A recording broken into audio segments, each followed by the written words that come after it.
心性，定不放过我等。还好此番有业帝存在，才最终成功将天地镇压。天地再怎么强大，全甚巅峰之时，横压三界，无人是其对手。但青铜仙境可是无上仙气，不出3日，天地必定生死道消。若无业帝存在，以天地的暴虐，不知道又要为三界带来多少灾难。多亏了业帝的领导，等天帝死后，业帝当执掌天地权位，号令三界。业帝少年有为，此番为三界除去如此大魔，当居功至慧。诸位谬赞，说起来，此番能将天地镇压，我叶辰才是应该谢谢诸位的信任。我顾长生，一个21世纪的大好青年，竟然穿越了，还穿书了，成为书中的最终大反派天帝，被这个世界的气运之子联合诸多强者所镇压，即将在3天后被青铜古镜所炼化，彻底形神俱灭。而主角叶辰，则通过一件件奇遇造化，不断逆袭成长，最终击败天帝，迎娶众多红颜芳心，威压三界，成为一代新天帝。书中的天帝作恶多端，坏事做绝，闹得众叛亲离，连众多红颜也背叛了他。倒戈追随主角，但这和我一个穿越者没关系啊！刚穿越，还有3天就要死了，怎么办？在线等，急！人生修改器系统激活，凡宿主过往，只要合情合理，不超出实际，皆可修改。好，看来我也有系统。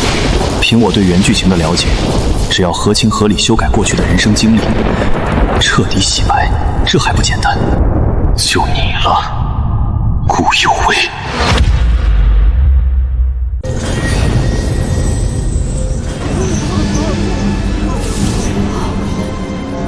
发生了什么？莫不是天帝还留有后手，能挣脱封印？天帝饶命啊！小人也是被逼迫的。天帝手段狠辣，修为盖世，此番能破灭仙宫，成功将其镇压。除了里应外合之外，也是多亏了自魔族一位无上大帝手中借来的仙器青铜古镜。若天帝脱困，后果不堪设想。诸位不必担心，青铜古镜乃是无上仙器，哪怕天帝修到不朽之界，也无法脱困。有为姑娘乃天帝亲生妹妹，此番若不是她和天帝反目倒戈，将天帝闭关的消息告知给了业帝，我等还没那么容易攻破仙宫。发生什么了？青铜仙境为什么出现这样的变化？青铜古镜将人炼化之时，会让人的神魂浮现出来，化作神魂碎片。这是天帝曾经的记忆过往。倒是有趣，看看天帝的过往，倒是更能清楚知道他做了多少恶，恐怕是罄竹难书。毕竟是高高在上的天帝过往，其中不知蕴含了多少大秘和造化，若得其一，也够我等享用终生了。哼，天帝的过往，不知做了多少恶事，看一眼我都觉得恶心。不，妹子，大哥，天帝他以前不是这样子的，他以前还是不错的，只是后面才变了。都这个时候了，你还替他说话？别忘了他是怎么对待你一族，如何屠杀你姐姐的。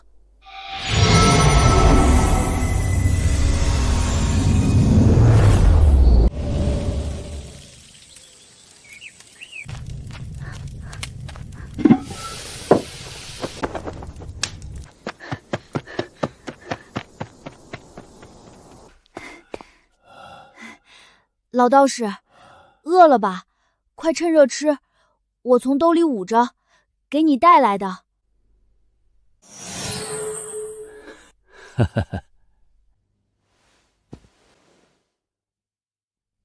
不错，你这根骨自上古之后就不常见了。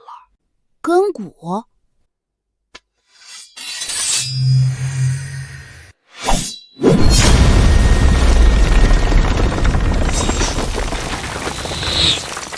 你可曾练过剑？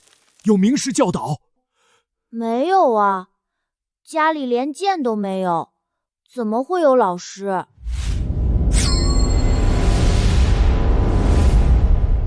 无人教导，第一次摸剑便摸索出了剑道真意，太不可思议了。所谓剑道古之妖孽，也不过如此啊！我等纵横天地间这么多年，还是第一次遇到这种事情啊！若非亲眼所见，谁敢相信？没想到少年天帝的剑道天赋如此恐怖，怪不得日后能横推天地间，没有任何敌手。我自己一路逆袭，得到各种机缘造化，可在4、5岁就领悟剑道真意的天帝面前，简直什么都不是。天帝既然剑道如此恐怖，可为何没人见过他出剑？莫不是天帝还有什么后手？天帝的确是一位剑道天骄，不过因为一些原因，他的剑心破碎了。至于是何原因，我也不清楚，因为他从未告诉过我。接下来继续看下去，应该会看到答案的。老道士，我要回去了。娘要是知道我偷了家里的吃食，会打我的。祸不及凡人，有什么冲我来吧。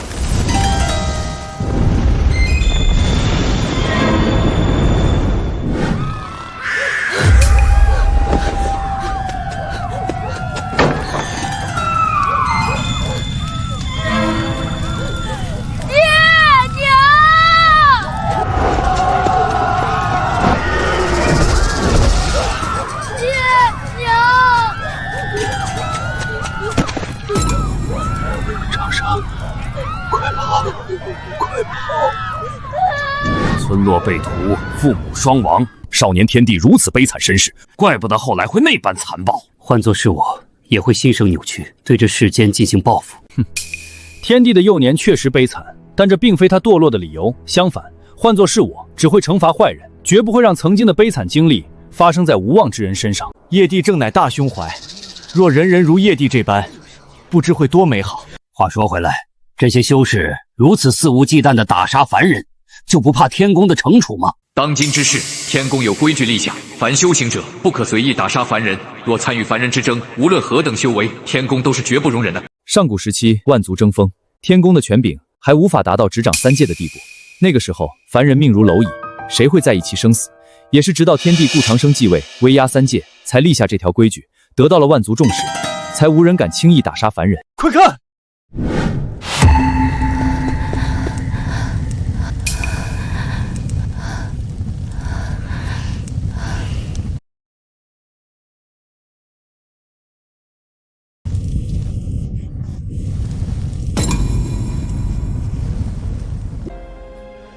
放心吧，我会照顾好她的。这女婴该不会是顾幼薇女帝吧？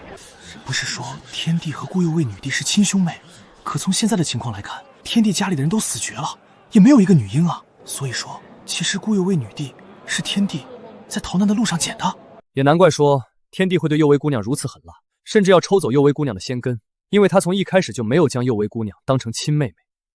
可叹啊，纵然不是至亲，也怎能灭绝人性？顾有为心性冷漠，我想要走进他的内心，这便是好机会。只要他对天帝彻底死心，等天帝化作炼化成灰烬后，自己定能俘获他的芳心，再获得那几位的助力，自己定能坐稳天帝大位。顾长生，难道就因为我不是你的亲妹妹，你就要对我那么心狠，对我下毒手吗？爹娘都死了，整个村子现在就只剩我们2人了。以后你就是我妹妹了。放心，我会保护好你的。痴儿，前辈，这到底是因为什么？为何村子会招致这样的灾难？天道无情，以万物为刍狗，修士无情视凡人为草芥。你以后就会明白的。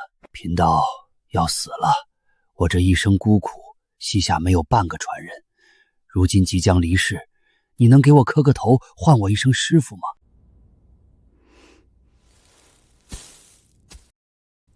师父，有情有义的孩子，他只是一个普通人，以你的天赋，他日后必然会成为你的软肋，不如趁早找个好人家照料，让他安享这一生。你以后必然注定屹立于9天之上，和他不会是一个世界的人。不，师父，她现在是我的妹妹。痴儿啊，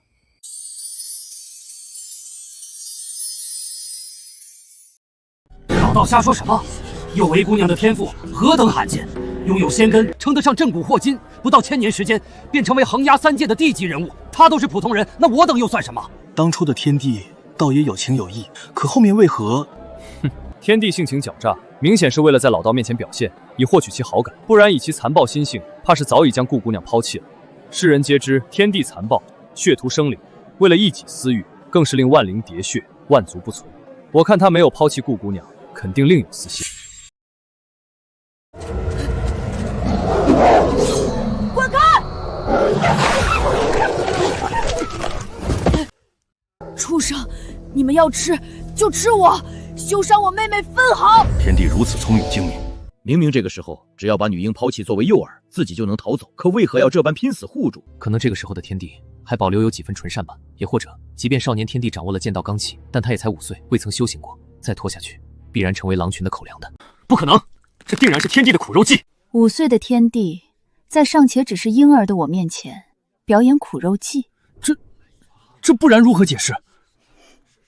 为何那时候的你这般拼命护我，可后来会狠辣到那种地步？我不能死，不能死在这里，我还要保护妹妹。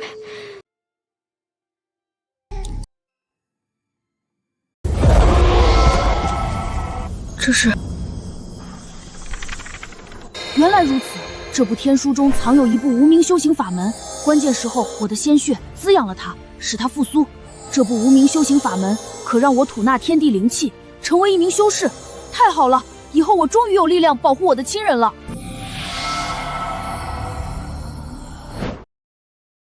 山外情况不明，我怀揣天书，若遇到同样的修行者，怕是会被电击，有性命之危。妹妹尚在襁褓，必须和我寸步不离啊！应该是饿了吧？可外面那么危险，我怎么去给你找吃的呢？我也没有奶水啊，必须要想办法，看能不能找到正在喂养幼兽的母兽。只能说不愧是天帝啊！好恐怖的悟性！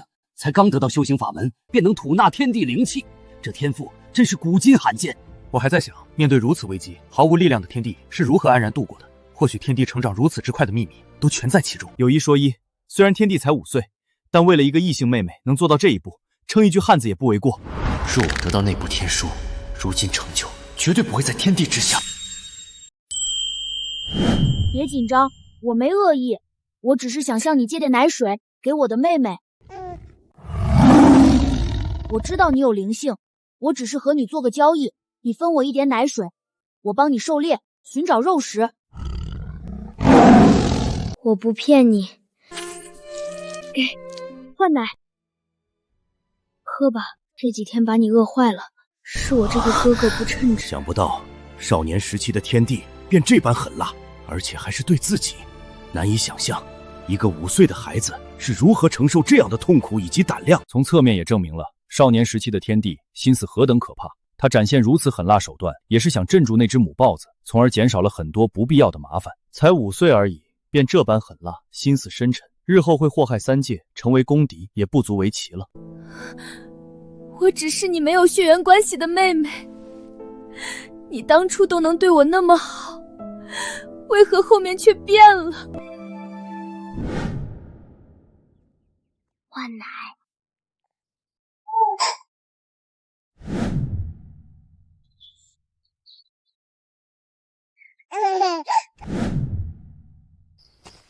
你这么小就叫幼薇吧，我是你哥哥。爹，是哥哥。蝈蝈，为什么别人都有爹娘，我就只有蝈蝈？爹死了，娘死了，你也不是我的亲妹妹。骗人！坏蝈蝈，你骗我！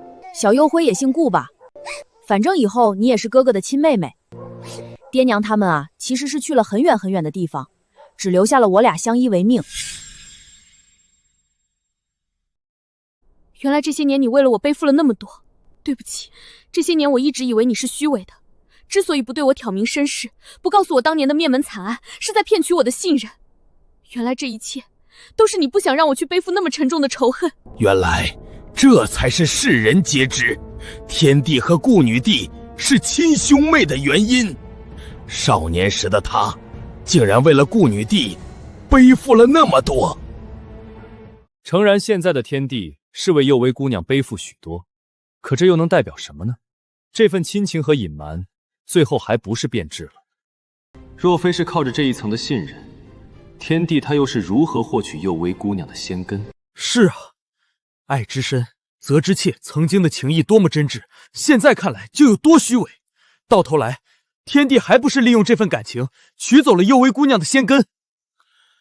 还是叶帝看得透彻。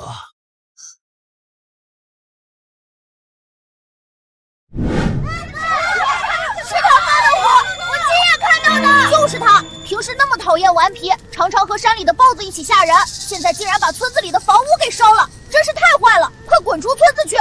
妹妹，别怕，有哥哥在。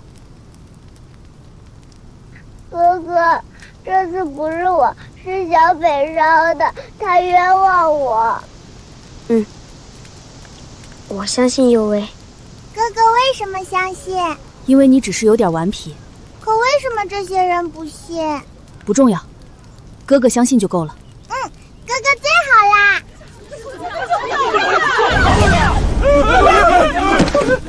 这里不欢迎我们，我们去山里吧。仙人，是仙人啊！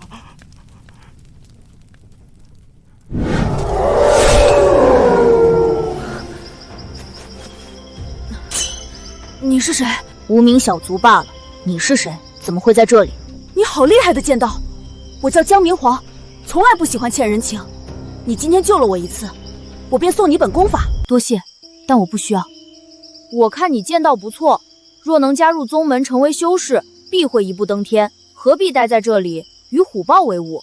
看你对这些很了解，你知道一种浑身被黑雾所包裹的修士吗？哦，修士有的身上带有仙光，有的身上有神辉，不同功法意象不同。你要寻找的这种修士，怕是魔道那边的。我要寻找的仇敌，难道是魔道那边的？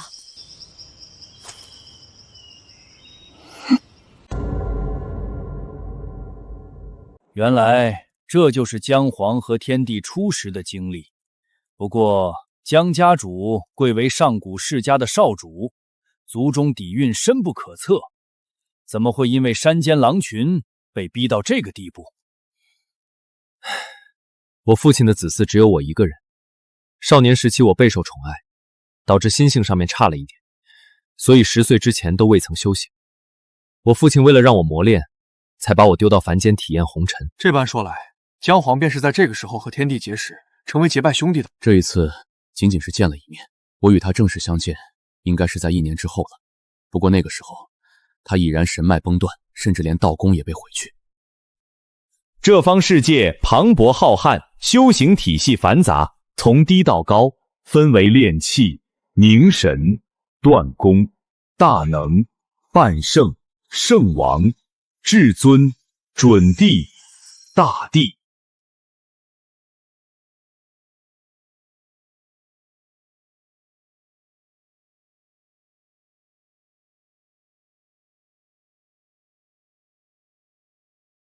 仙根？天帝身上怎么也有仙根？他身上怎么会有仙根？这不可能！幼薇姑娘会和天帝反目成仇，便是因为天帝差点取走了她的仙根。可天帝既然有了一根，为何还要去取她的？总不可能这其中有什么隐情或者苦衷吧？我一直以来恨你，都是因为你骗我，恨自己最亲的哥哥会因为一根仙根而欺骗我。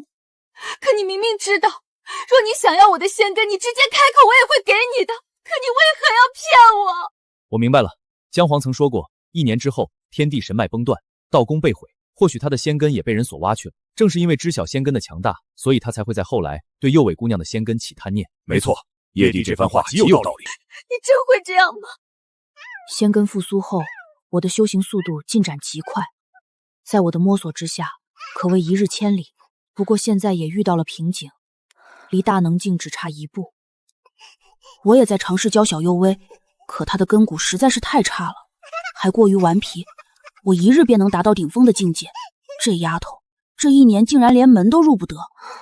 天帝的这份修行速度着实可怕，只是1年便突破到了断功境。我当初走到这一步，花费了近100年呐。天帝有如此天赋，并不意外。可奇怪的是，为何记忆画面中的幼薇姑娘在天帝的亲自教导下，这1年都未曾入门，他同样拥有仙根，不应该是这样啊！难不成当初那个老道所说的话是真的？是啊，明明我有的记忆之中，跟随师尊修行之后进步神速，怎么可能1年无法入门？很简单，说明天帝在故意藏私。毕竟他所得到的修行法门来自于那部天书，他又岂会心甘情愿将其传授给幼薇姑娘？这1年时间里所传授的炼气法门，大概率是假的。人都有私心的，何况于是这般无上机缘，天帝心思深沉，又怎么愿意将之分享？是这样子的吗？对了，1年时间过去了，距离姜皇和天帝碰面还有几天？3日。也就是说，还有3日就能知道天帝为何神脉断绝，道宫被毁了。山下城池中明明好热闹繁华，但哥哥不允许我下山去，好烦。小花，反正我们偷偷跑下去，然后溜达一会儿就回来，哥哥应该不会发现吧？走喽，小花。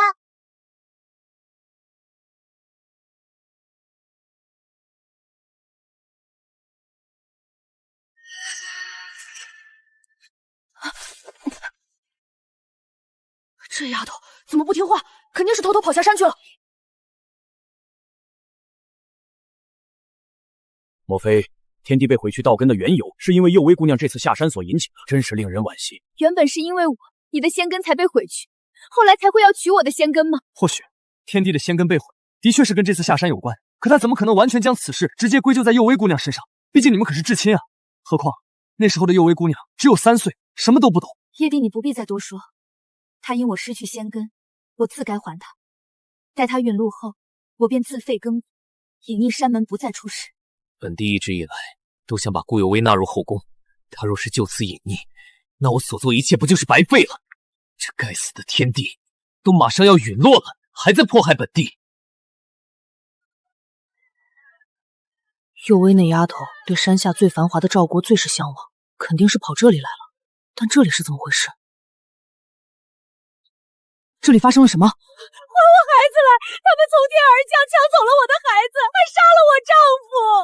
他们是谁？肯定是皇室的人，他们又来抢我们的孩子了。皇室的人怎么会抢百姓的孩子？来者何人？滚开！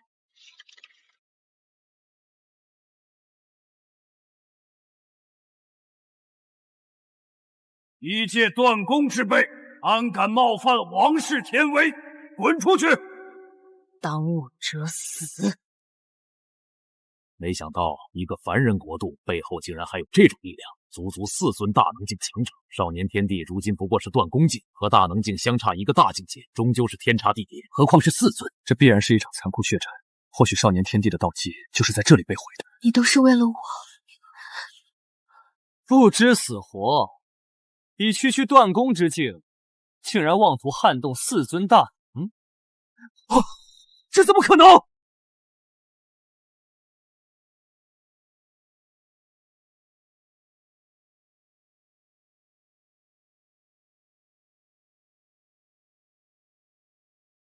一指灭4尊大能，这还是人吗？仙根纵然非凡，令天帝有越级而战的资格，可如此轻描淡写，这也太不可思议了。没想到儿时的天帝战力便已经达到了如此恐怖的地步。凭什么？凭什么他能在如此年纪做到这一步？就因为他是天帝。还我妹妹！小道长，我真没见过你妹妹，我发誓。城区动乱，尸横遍野，你敢说和你无关？小道长，这可和我没关系啊！是赵国背后的玉虚圣地，宗主每隔10年便会命人来到各城中，带走童男童女，炼制精血，增进寿元。带我去！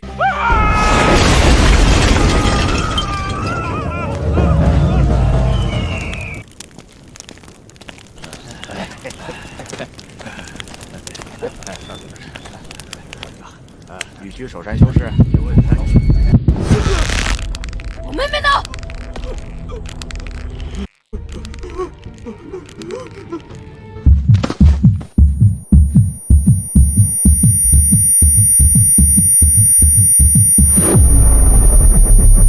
怎么可能？有位姑娘死了？我完全不记得我还有这样的遭遇啊！可从天帝的记忆画面中来看，有位姑娘的确死了呀，毫无气息，明显死绝了。可能是师父救了我吧。我也是大概在3岁的时候遇到了师尊，然后进入宗门，差不多也就是这个时候。如此说来，幽微姑娘的那位师尊应该就是这小时候现身的。奇怪了，为何他不收天帝为徒，反而只收了幽微姑娘？不用多想，定然是不久之后，天地道基被毁，而幽微姑娘的仙根恰好这个时候觉醒。仙根拥有莫测力量，能让幽微姑娘起死回生，这也并不罕见。我曾在族中读过古籍，仙根可蕴养伤势，一点血肉不灭，便可重生。如此说来，天地根基被毁，应该就是在这玉虚圣地中了。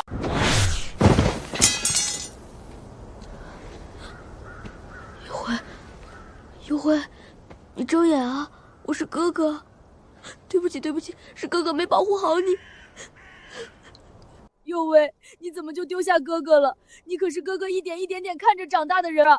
是我拿自己的肉，一次次付血拿凶兽肉换奶，用命去守，一点点成长起来的妹妹啊！幽微啊！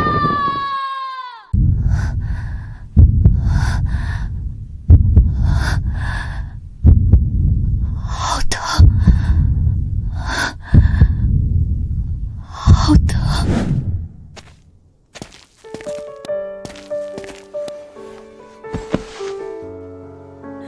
幽微不怕，哥哥让这些人给你陪葬。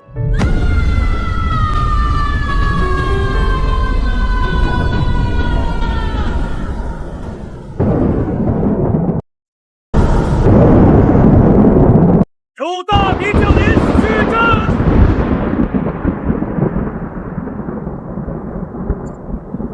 今日大开杀戒。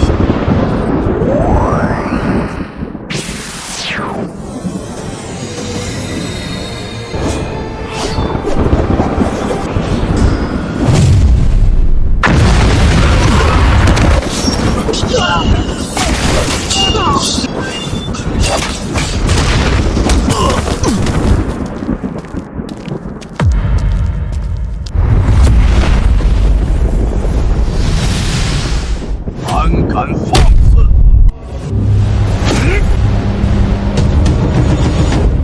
圣王，这凡间宗门的底蕴竟然恐怖到这种地步！其太上竟然是一尊圣王！天帝虽然一念突破大能，但在圣王面前依旧形如蝼蚁。这毕竟是碾压大能2个境界的存在。也就是说，便是这位挖走了天帝的仙根，只是为何天帝还能活下来？难道是幽微姑娘的师尊出现，及时救下了她？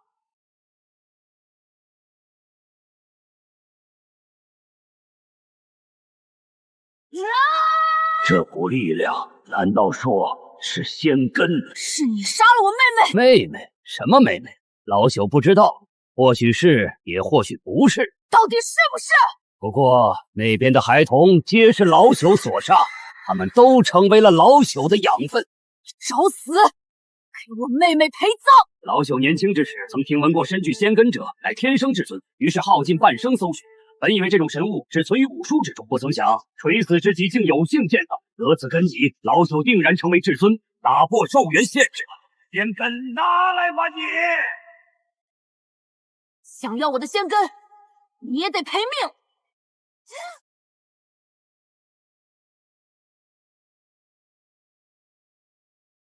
疯了，完全不要命了！你竟然压榨仙根的力量，试图以12根神脉造功做赌，强行拔高境界，这样的反噬后果，你承担得起？妹妹已死，是何后果反噬？我已无心过问。今日我便要你死！是什么变态妖孽，强行拔高到半圣，竟然还和本王战成平手！不过，他修来的力量，强行拔高，终究撑不了多久。真是变态！不过本王能磨死你，看你到底能撑多久。既然这样还杀不了你，那我便以我的道功神脉为形，借我全身，以仙根为引，化为同葬一击。疯了，这是疯子！本王不要你的仙根了！原地同葬。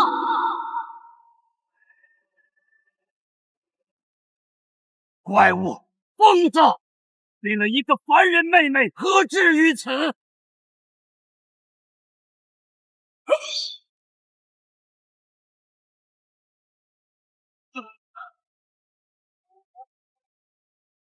完了，给我死！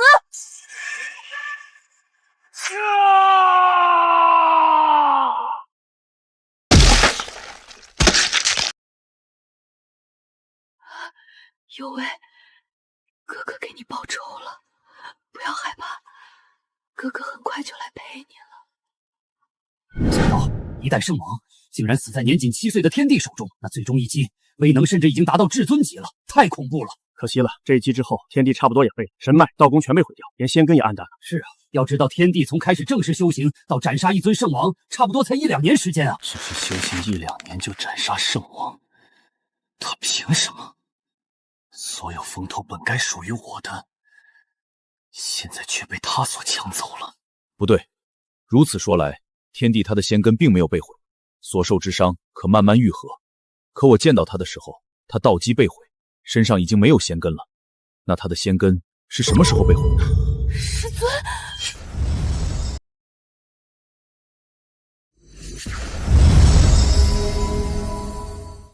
你是仙人吗？何谓仙人？若是凡人眼中飞天遁地、摘星拿月的存在，老朽倒是当之无愧。那位太古强者便是幼薇姑娘的师尊吗？不过，为何幼薇姑娘的师尊在这个时候现身？不该是天地的仙根被毁后才出现的吗？奇了怪了，难不成之前的猜测都是错的，还是另有隐情？是啊，师尊怎么会在这个时候才出现？既然师尊都已经出现了，为何哥哥的仙根还会被挖去？或许我们从一开始就误会了件事情，而这件事现在谜题将揭晓了。什么谜题？都这个还重要？诸位不如随我一起出去，加快炼化天地的速度。住手！住手！叶帝，你想做什么？哼！诸位可莫忘了天帝所行之恶，即便过往有所隐秘，但也改变不了什么。莫要自误。仙人，恳请仙人救我妹妹，一定要救我妹妹！他死了，死人怎么可能复生？可以的，可以的。刚刚我明明已经快死了，可你只是一挥手，我便感觉好多了。你体内有仙根，体质非凡，道基虽毁，躯体底蕴仍在，老朽自然可救你。可你那妹妹资质平凡，底蕴浅薄如纸片，落到如今田地，便是大罗金仙亲临，也无可奈何。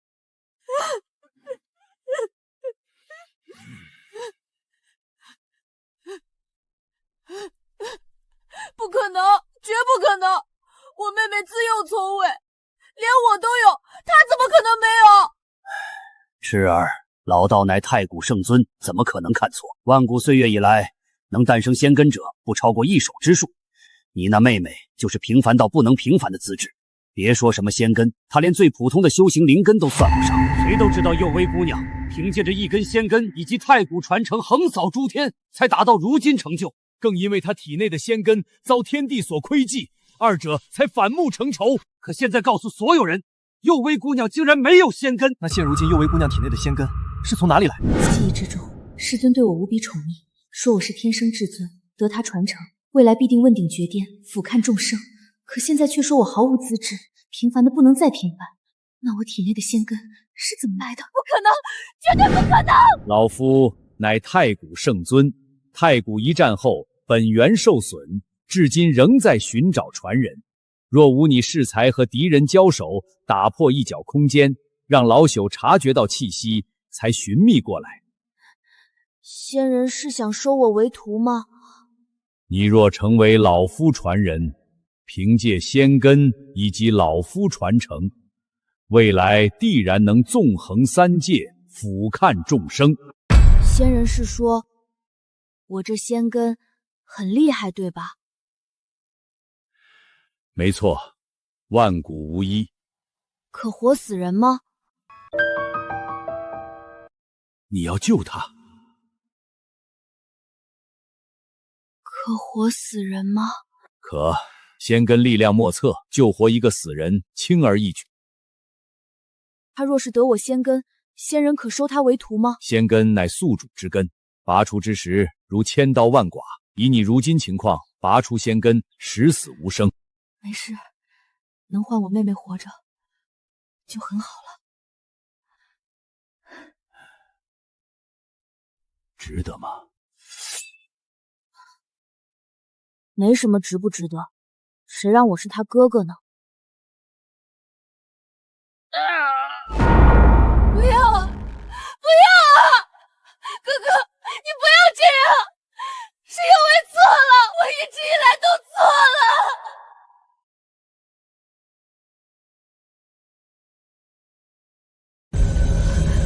这是什么？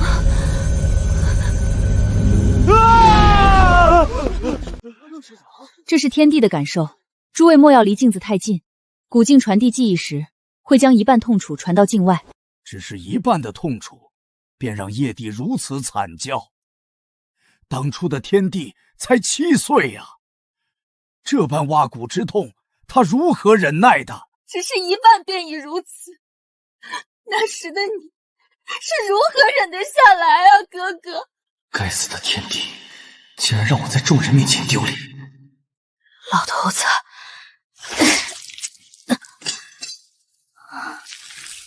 我不喜欢欠人家的，也不喜欢人家欠我的。我送你一个盖世无双的弟子，你得照顾好他，否则我不会放过你，绝技不会放过。值得吗？换作是他，你觉得他会和你一样做吗？重要吗？若真换过来，我不希望他为我挖仙根，哪有什么值得不值得？她可是我的妹妹啊，当哥哥的就应该保护她。可惜老夫本源受损，又需教导传人，否则可分运一些本源之力给你，助你度过此劫。此一别，或许再无相见之日。你可还有什么话想对他说的？有为啊，爹娘的仇，哥怕是没机会报了。到最后，天帝还是没有将幼薇姑娘的血仇说出去，可能也是不想让幼薇姑娘背负这些吧。哥哥，你为何从来不告诉我这些？这本就是你的仙根呀！你呀，只需要一句话呀！我也终于明白了，为何他从小到大，我胸前一直有一道细小的疤痕。哥哥，对不起，我错了。幼薇姑娘，事情都过去了。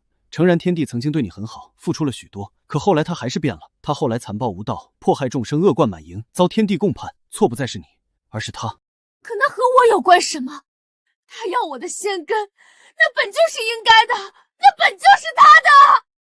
即便整个天下都抛弃他，我也不该抛弃他呀！幼薇姑娘，你不要冲动，如今需要顾全大局啊。大局？什么大局？我不配！不是他拿肉为大的，是他拿如今的命换来如今的我。我凭什么？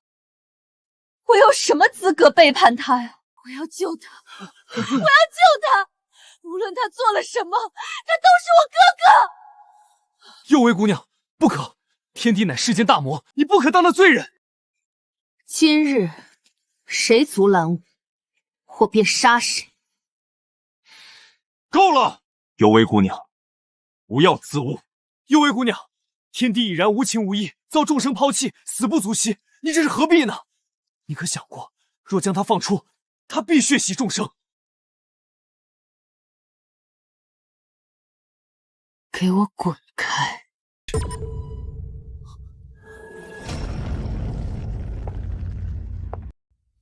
该死的天帝，马上都要死了，竟然还让郭有为倒戈，真是恶心本帝！江明皇，你敢！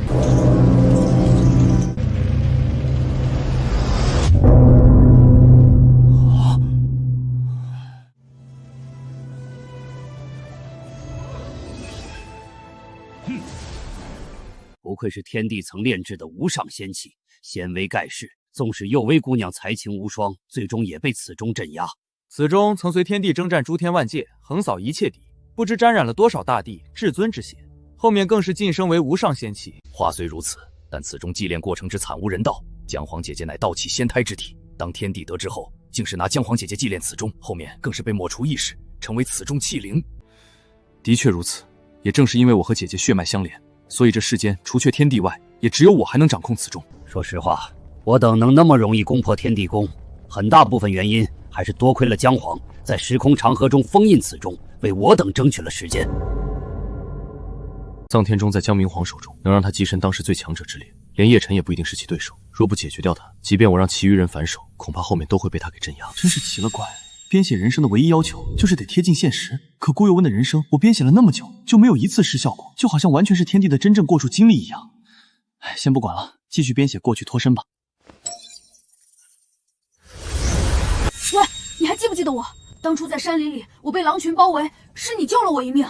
我本以为我已经够惨了，却没想到你比我还惨，神脉道宫都被毁去。不过你也是够幸运的，若非我听到这玉虚圣地遭难，想来捡点漏，不然还遇不到你。再怎么说，你也救过我一次，我救你这次也算扯平了。都躺半年了，你怎么还没好？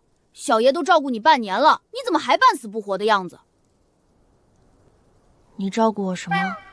每天给你守着，不算照顾你吗？这半年还不是靠我自己熬过来。不管，你快点恢复过来。小爷想吃肉啊！当初救你，可就想着你是修士，身上有点值钱的东西，谁知道你就是个穷光蛋，现在每天都得去乞讨。我现在依旧浑身断裂，无法动弹。你再让我熬半年，或许就能下地了。到时候我去打猎，你就有肉吃了。真是个怪物，半年不吃不喝，不动弹一下，换作是别人早就死了。到底是怎么活下来的？当初我还未曾修行，在下界混迹，饥一顿饱一顿的。本想在玉虚圣地废墟捡漏，不曾想再度遇到天帝，还把他当作是玉虚圣地抓去的童男童女，也没想到他是覆灭玉虚圣地的那神秘人。若是当初天帝死在那里，就没有后面那么多事情了。没想到他生命力如此顽强，浑身伤势，挖去仙根后还硬生生熬了下来。若我当初不将他带回去，任由他死在那里，或许我姐姐也不会。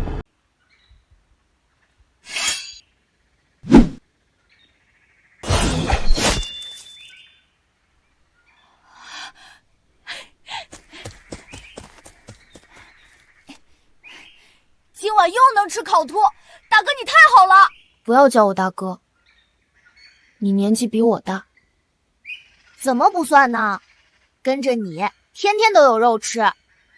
我之前一个人的时候过的是什么苦日子啊？你现在就是我的大哥。差不多2年的时间，我才差不多恢复过来。本以为没有了仙根，我会死去，不曾想靠着要找回妹妹以及帮父母报仇的念头，我竟然奇迹般熬了下来，真是天不绝我。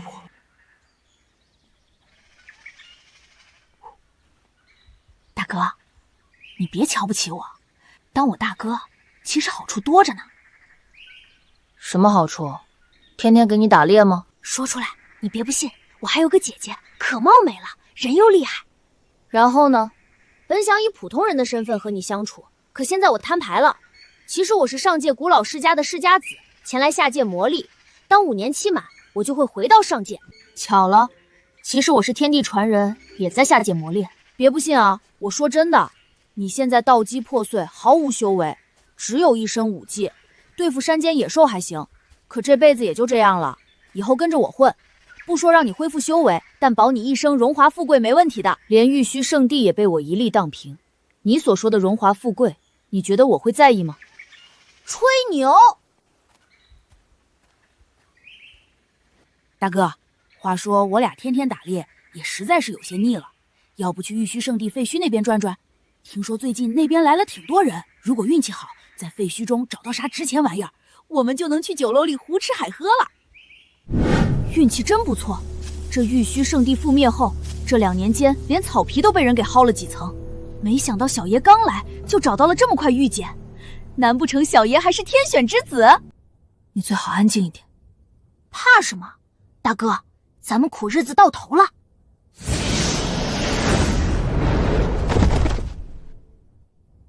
你找到了什么？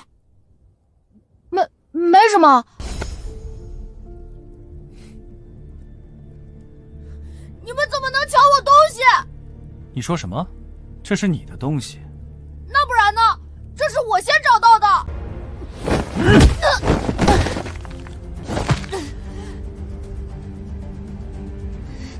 现在看清这是谁的东西了吗？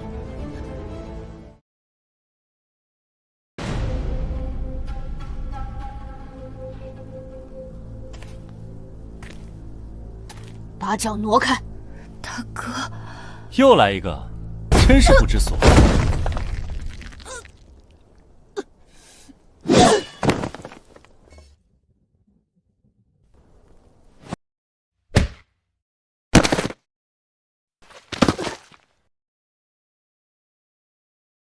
罢了，欺负2个凡人，也着实无趣。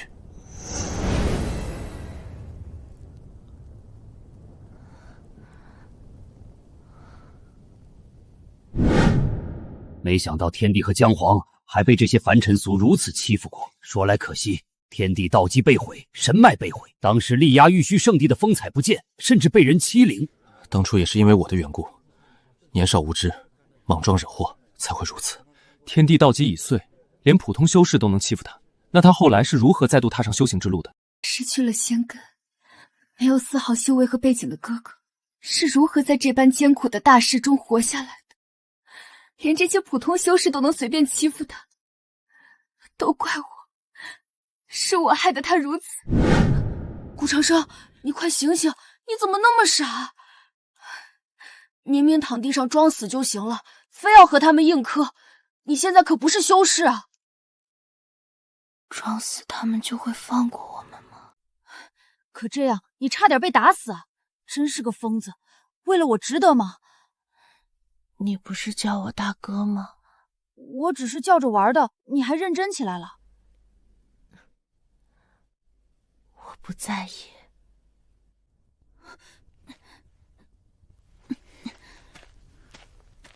从今天起，顾长生就是我姜明皇的大哥了。没有了妹妹，我现在却要多个兄弟吗？欢乐时一起对酒当歌，风起时一起游山历河，对强敌一起出生入死，临危难一起刀山火海。兄有事，弟拔刀即往；弟有难，兄九死不回。没想到当初天帝和姜皇竟然是这般结拜的，虽然平淡，但这情谊却是纯粹啊！少年义气，正当如此。说他永远是那个大哥该多好，可他顾长生后面终究是变了。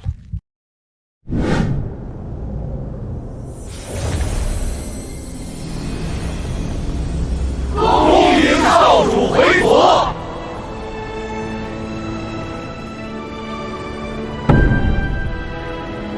大哥，你这下子总该相信我是世家子了吧？我也从来没有说过不信啊。大哥，你随我去上界吧，你我兄弟2人的苦日子也算是到头了。你我2人有各自的路要走，我道基已碎，即便前往上界，此生的荣华富贵倒不如人间自在，你不必劝我。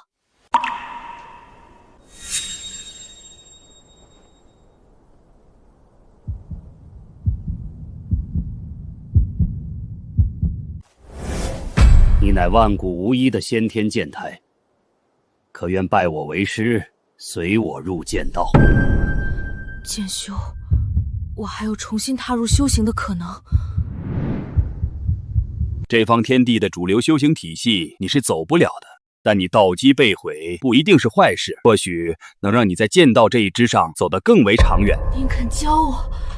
你是万古无一的剑道天骄，老夫被世人尊称为剑圣，见烈欣喜，自然愿意教你。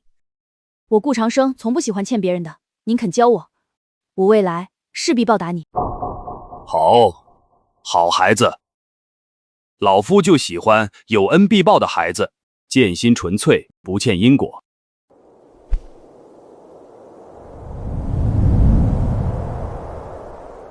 天帝竟然还有师尊，可为何天帝从未透露过？就连姜皇、右为姑娘等亲近之人，也并不知晓此事。如此想来，定然是天帝做过欺师灭祖之事，方才隐藏这段过往。你等可还记得姜皇曾说过天帝剑心被毁一事？或许便和这位神秘剑圣有关。我只知道他剑心曾被毁去，但到底是因何被毁，并不知情。难不成天帝之恶是从剑心被毁之后才苏醒的？长生乃为师游历凡尘所收的亲传弟子，也是尔等师兄。还不快来见拜！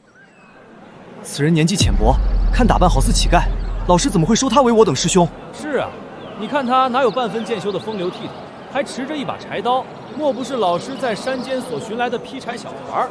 哼！见过师兄。这些言语你不必理会。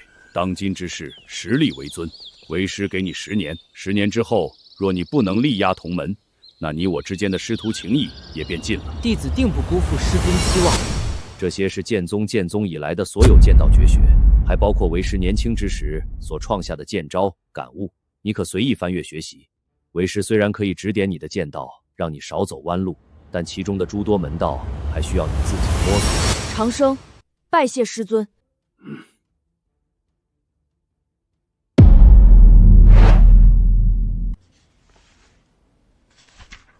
原来真正的剑道是这样的。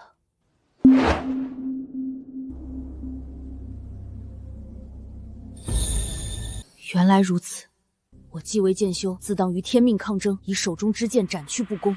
就算举世皆敌，天地共弃又如何？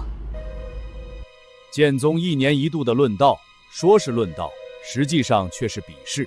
我剑宗数万弟子，每人皆是天之骄子，凡前10弟子赏赐最为上乘，因此每年论道最为激烈。最差的都是凝神境的存在，甚至还有半圣级别的弟子。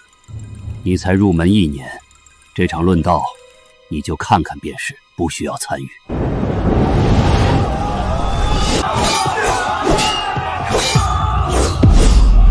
老师，弟子不想要任何奖励，只是想请顾师兄与我切磋切磋。凡入宗10年的弟子，方可参与宗门论道，规矩你可忘了？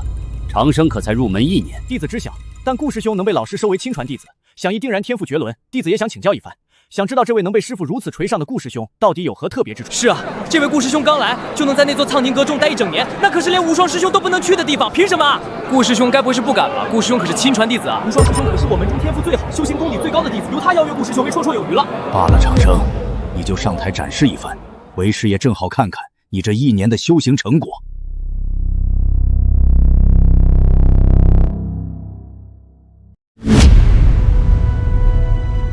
师兄，你且出手吧，师弟我是不会伤害到你。你先出手吧，我出手，你就没有出手的机会。顾师兄才入门1年，可能并不了解师弟的实力。纵然是半圣强者，师弟我单手便镇压。你确定要我先出手？出手吧。这是无双师兄的天外飞剑，一剑飞仙，杀伐绝世。曾于落日渊一剑斩灭圣王境妖兽。无双师兄剑道又精进了，不知这位才入门1年的顾师兄如何挡得住？该不会要让师傅出手相救吧？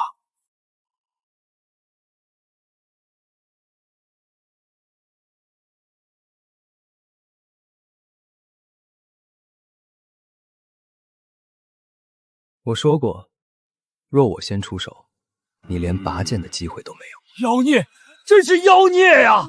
天地道根被废，再到一剑败圣王，也不过1年时间，这是何等不可思议的恐怖怪胎啊！这他妈还是人？从废人到一剑败圣王，才1年时间。我也没想到，天帝他的剑道天赋竟然恐怖到这种地步，比之仙根丝毫不差。得亏天帝的仙根没了，后来剑线心也毁了，不然后面谁能败他？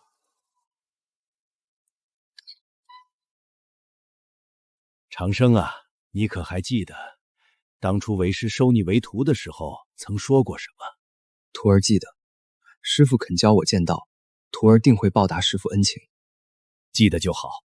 我剑宗作为天机宗分支，立宗数万年以来，除了钻研剑道、磨练剑心之外，其实还有对于每个弟子还有另外要求。师父请讲。便是负责天机宗那边一些棘手的刺杀任务。师尊是想让我做些什么？徒儿，你这么聪明，应该已经猜到了。徒儿啊，记得说到做到啊！我的剑平天下不平，斩世道不公，对抗天道，只因那天命欺人。可如今却要这般吗？是哪个不长眼的家伙？可是王腾，我来取你首级。本座和你有仇。你来自于哪方势力？有人雇我杀你，至于我是哪方势力，我不会告诉你。哼，好一个来杀我！竟然是王腾！此人据说崛起于上古之时，极为狂妄，有大帝之姿，为北玄大帝公认的第一天骄至尊。难道说王腾是被天帝所杀？倒有说法，王腾是因为得罪一尊域外大帝，才消弭陨落的。哼，想什么呢？王腾此人辉煌之时，已然是至尊之境，临大帝之位也只差临门一脚。天帝不过才入剑道4年，怎么可能是其对手？难不成天帝的剑心是在此战中被王腾所毁？很有可能，天帝没准是不想被剑宗当作暗杀棋子，才主动找上这王腾。天帝的剑心，真是因为这一战而毁的。阁下出手吧，既然敢杀本座，想必是有几分本事的。你出手吧，你我本无仇恨，我愿给你出手的机会。哼，罢了，看你根骨不过毛头少年，本座也没时间陪你玩。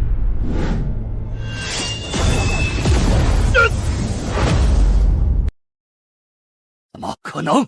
这是一位天赋恐怖的盖世至尊啊！每位至尊无一不是福缘资质深厚的存在，数千年苦修方可走到这一步。可天帝才踏足剑道4年，便能剑斩至尊了。4年磨一剑，一剑斩至尊，天帝的剑道天赋居然恐怖到这种地步。姜黄，你不是说天帝的剑心后来被毁了吗？可他如今都能剑斩至尊了，境界怕是逼近准帝了。在那个时代，天地间能出世的大帝有几尊？你莫不是在骗我等？天帝的剑心的确是被毁了，这点千真万确，本皇可以道心起誓。难不成他曾挑战过大帝？天地妖孽到这种地步，天资之恐怖堪称万古无一。人族大帝肩负守护众生之责，即便被天帝上门挑战，也不可能出手毁去其剑心的。是啊，那个时候的天帝就这般妖孽，只会受到诸多大帝的庇护。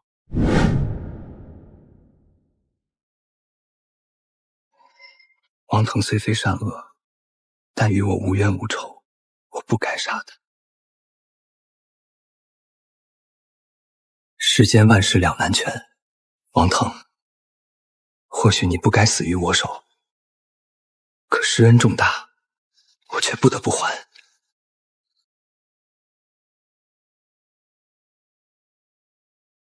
你我虽无怨，但你处抚欺男霸女，仰仗先威，鱼肉百姓，你却是该死。不要怨我，你虽洗手上岸，但年轻之时为修炼邪功，祸害不少良家少女。这些日子，我虽专挑大奸大恶之人去杀，但其余人绝大多数都是良善之辈，他们恪守规矩，与人为善，可却榜上有名。我若杀他们，良心难安。乖徒儿，有事找为师。是。能杀的我都杀了，没杀的我也不想再杀，也不会去杀。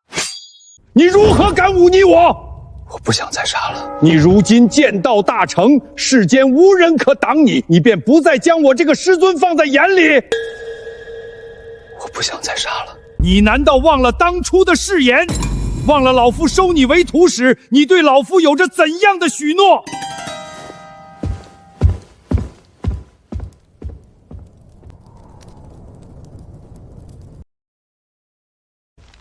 老师云游去了，临行前让我给师兄带一句话。你说。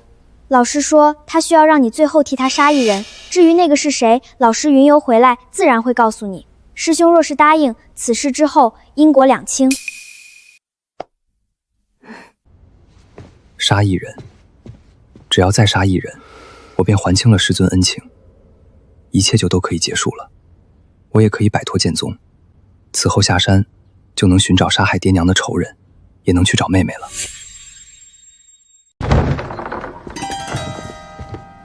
师尊，此事之后，我便不再是你的师尊了。这次师尊让我杀谁，当时大帝还是比大帝更难缠的人物。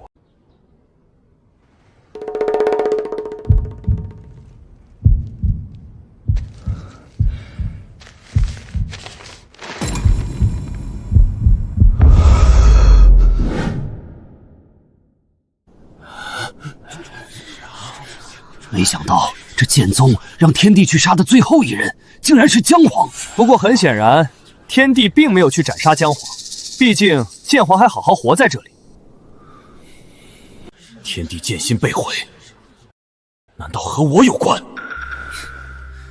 一面是忤逆师门，一面是背叛兄弟，天帝不论怎么选，这骂名是背定了。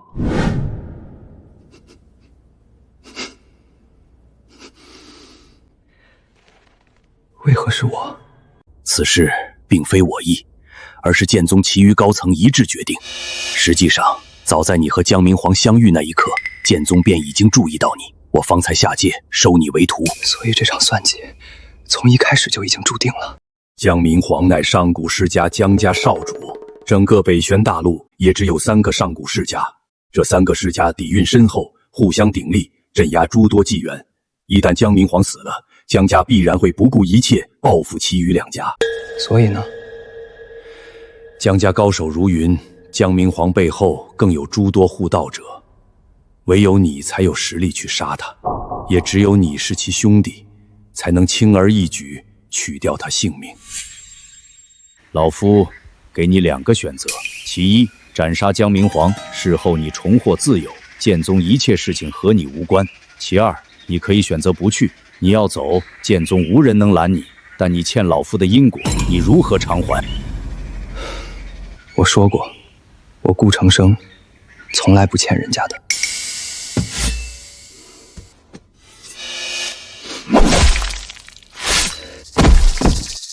江明皇是我手足，你是我师尊，你要杀我兄弟，那么我便还你一条手臂，也算对得起你。你疯了！你竟为此自毁剑心！老剑圣，我顾长生的剑道是你教的，今日你我师徒恩断义绝，我便将这颗剑心也还你，如何？可够？原来这才是天地剑心会毁的原因，我等早该想到的。是啊，那时候的上古，除了天帝他自己外，还有何人能毁去那无敌剑心？想来天帝他竭力隐瞒这段往事，并非是因为恶行怕被揭露，而是怕姜黄无法去面对他。这段往事中，天帝他没有对不起师恩，同样没有对不起兄弟，唯独对不起自己。原来是这样，原来是这样的！为何你从前双臂健全，可后来却失去了一臂？明明你是史上最妖孽的剑道天才，却因我而毁去一颗无敌剑心。不练剑了。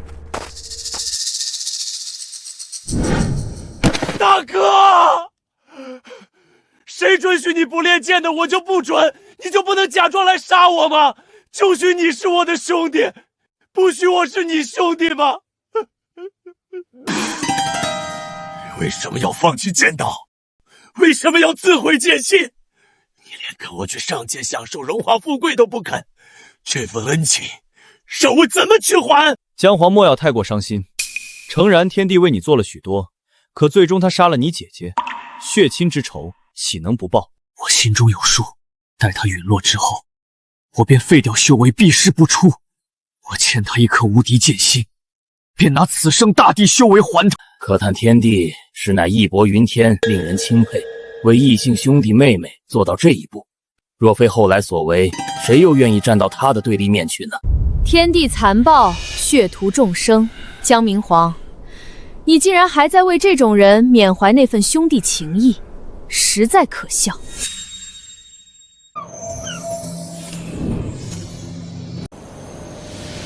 见过妖皇，此番能顺利镇压天帝，妖皇可谓功不可没。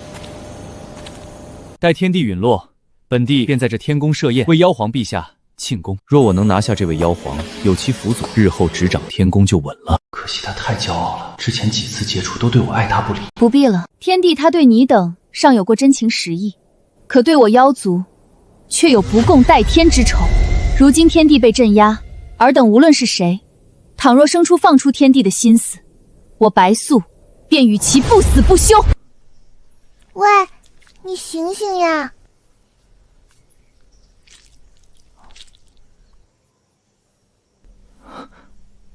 妖，你醒了？你为何救我？没有原因，只是恰好遇见你，不想看着你死。我剑心被毁，道基不存，孑然一身，无背景传承。你想法设法救我，半点好处都得不到。别想太多，好好养伤吧。妖皇陛下，这狐狸该不会是你吧？亦或者你们狐族的某位强者？本皇可是拥有上古血脉的青丘九尾灵狐，跟一只普通狐狸能有什么关系？那就好。可恨的小白狐，你可知你的所作所为，为我妖族日后招来多大的灾难？你如今救了顾长生，可他日后依旧无情，屠戮我无数妖族。快吃吧，不用想那么多，没毒。既然没死，我总归要活下去，还有父母大仇未报。不过这小狐狸到底要干什么？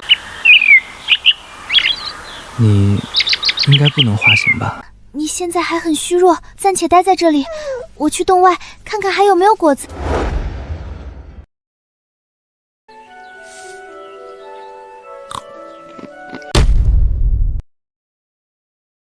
这段时间饿了，小狐狸给我叼来果子，冷了，它用身躯给我供暖，甚至屡次用妖血帮我滋润躯壳。可我这副风中残烛般的躯体早已千疮百孔，根本没有恢复的迹象。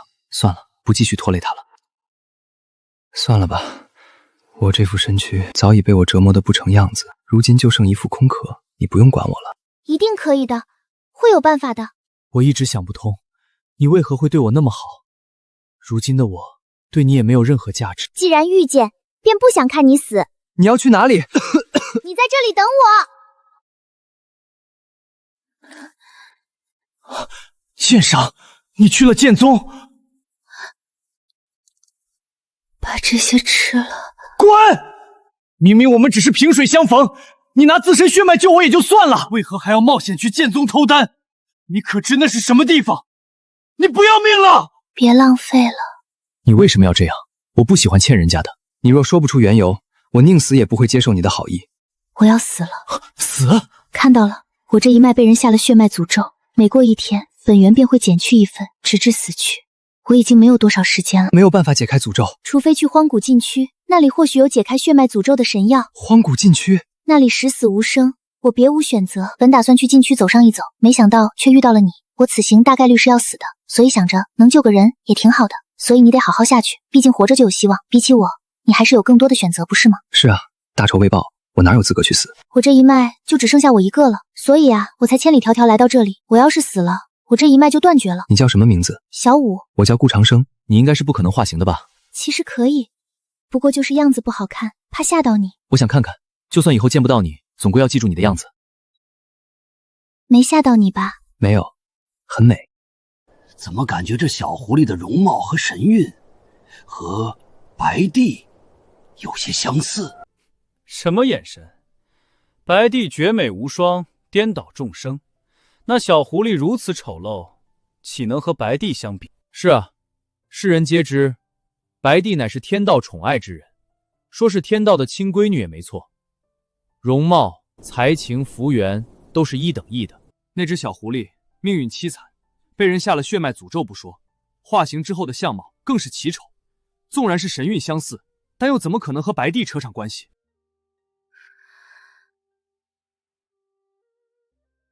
说起来，这小狐狸对天帝可谓是无微不至，不求回报。可天帝后来却是如何对待妖族的？当今的妖族大帝白帝之母就被天帝所镇压了。后来天帝的血屠称号便是屠戮无尽妖族得来的。忘恩负义，心狠手辣，本来就是天帝的真面目。你等之前所看到的一切，不过是他未曾变恶的假象罢了。我已时日无多了，我要进入那片禁地了。我听父辈说过，那片禁区有一片轮回海，其中长生物质充溢，或可解开我的血脉诅咒。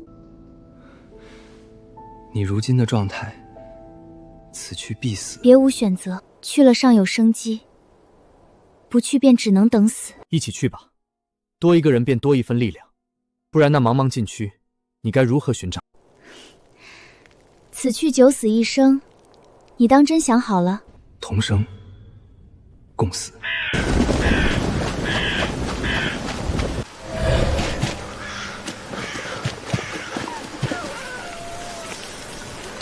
好一个同生共死！可一只濒死的狐妖，一个毫无修为的凡人，他们最终是如何从这片禁区走出的？或许这只小狐狸根本没有走出来，出来的只有天帝一人。这狐妖对天帝如此之好，可后来天帝依旧无情，屠戮妖族。若小狐狸知晓，不知会不会心寒。你真是傻，拼死护他救他，可他做了什么？你真是妄为妖，甚至是我妖族的罪人。禁区中最可怕的不是魔物，而是这种无处不在的诅咒。越往里走，越是可怕。我已经走不下去了。我一定会带你进去的。不必了，我的朋友，离开这片禁区。你知道我为何要救你吗？实际上，我在你身上看到了我的影子。我本以为我已经很可怜了，却没想到碰到一个更可怜的人。道基崩碎，剑心被毁，手臂也断了。别说了，再不说的话，以后没有机会了。或许是同病相怜吧，我鬼使神差地救了你，直到后来发现你跟我真的好像，一样倔强，一样悲苦。你为何要对我那么好？我一生坎坷，血亲村子被屠，5岁便带着妹妹艰难求生，好不容易碰到个师尊，本以为会得到庇护温暖，可到头来却发现自己只是颗棋子。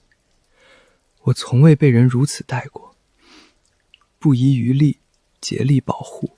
所以我想你要活下去。2个命运悲惨的人，总归是要活下去一个吧。我死后会化作一颗妖丹，其中有我的修为，你千万莫要辜负我，将其炼化，或许能让你破碎的道基恢复一些。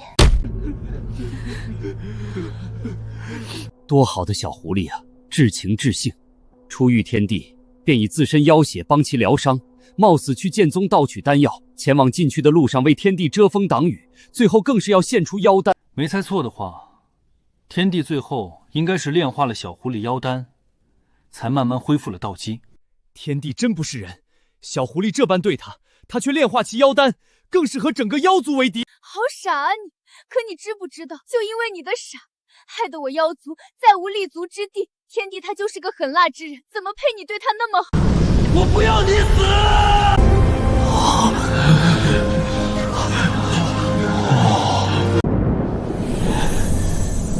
我不要你死！造化！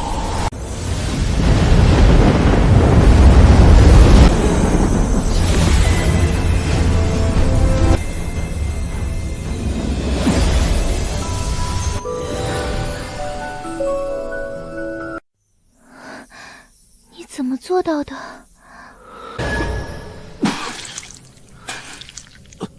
没用的，治标不治本。下这诅咒的人实力太过于强大。刚才天帝是什么手段，竟有生死人肉白骨之效？不是生死人肉白骨，而是调动天地间的某种规则之力。天道，是天道。天帝竟然在此等境地自行领悟了此法。本皇曾在古籍中见过，我不求道，道自然来。此等修行之路，只存在于古史之中，乃是通过感悟规则，借助天地之力，一念之间扭转天地规则。莫说长生，便是令死人逆活，也是轻而易举。竟然如此强大！天帝真是妖孽啊！在这般情况下，竟然依靠自己，硬生生揣摩出了天道修行之法。这他妈是人吗？话说回来，连天道手段也救不了小狐狸，他所受诅咒至少也是一尊大帝下的。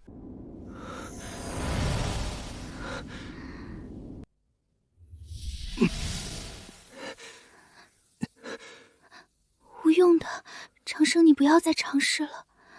不会的，我不会让你死的。外面的禁区中肯定有续命的神药，小五，你等我。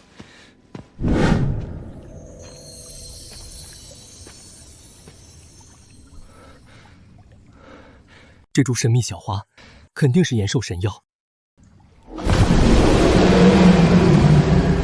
何人敢闯我碧落潭？借这株小花续命，日后定有厚报。竟敢觊觎本祖的碧落河道花，人族小子，你找死！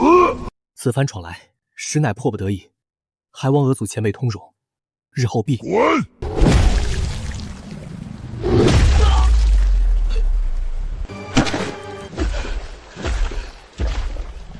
以重伤之身强闯这片禁区，还敢觊觎本祖的河道花，不自量力，今日便吞了你。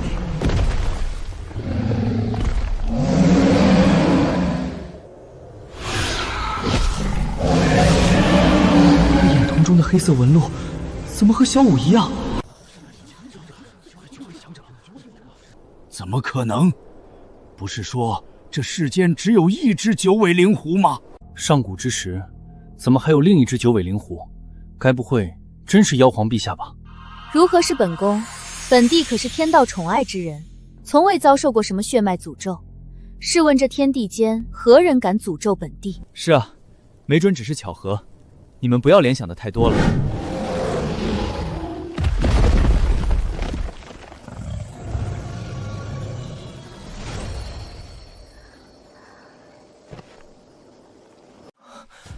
你怎么来了？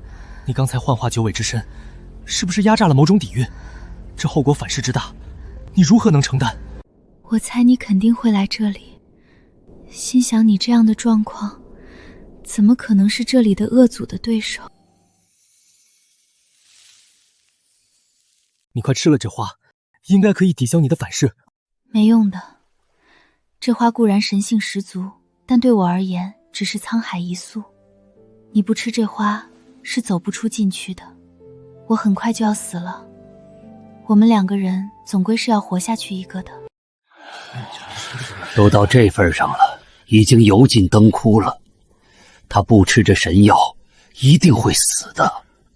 一个萍水相逢之人，他为什么老是用自己的命去救天地？值得吗？凭什么天地有这般的好运，被这愚蠢的狐狸一次次舍命相救？都到这一步了，都还在为天地着想。你若真是我青丘一脉，那也是青丘之耻。为何要这样？活下去不仅仅是为了你，也是为了我。不可以，两个人都要活下去。轮回海，轮回海，我一定要找到轮回海。轮回海生机暗淡，长生物质充盈，而我所吞服的河道花以及这附近的草木都有这种神性，说明轮回海必然在附近。轮回海竟然藏在碧落潭深处，同为两面，天帝的心思未免也太缜密了。可惜啊，天帝哪怕找到了轮回海，小狐狸最终还是死了，没有继续跟随在他身边。这轮回海竟然蕴含无穷秘密，才得以让天帝后面恢复过来，成就地位。至尊，还是足足4尊！好胆！何人敢冒犯我长生世家老祖作画之地？恳请诸位退一步，我只想借轮回海救人，无意冒犯。轮回海乃我长生世家根基，一经玷污，神性不存，连我等都不舍得踏足半步，又岂容外人染指？何必和他废话？闯我长生世家祖脉，绝不能让他离开。诸位，我只求救人，你们不要逼我。擅闯我族祖地，留你不得。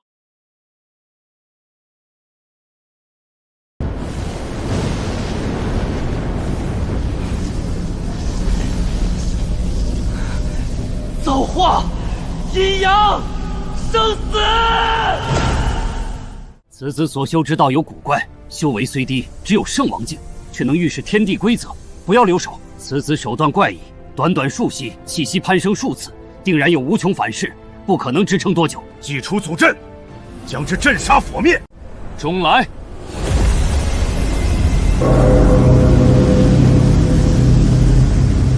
是老祖的地兵。怎么可能？他怎么能操纵祖气？倒犯天罡了不成？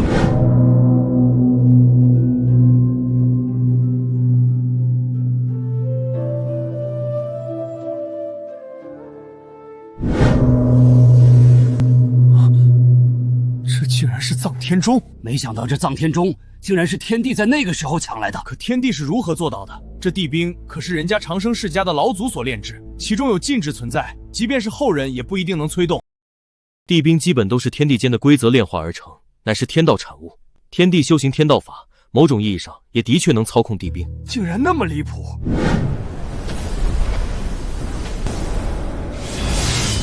战！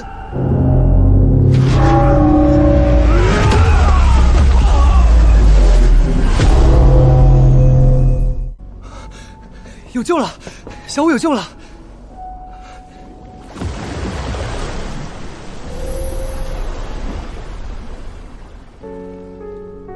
为什么轮回还解不了诅咒？他已经那么可怜了，为何不给一丝希望？天不怜你，我来！天帝此举是想抽干整片禁区的生机，他如今可是才圣王境啊！这天道修行法竟然如此逆天，简直不可思议！以整个长生世家的底蕴去成全一人，天帝可真是暴殄天物。难道这血脉诅咒才是我青丘一族的衰败根源？来！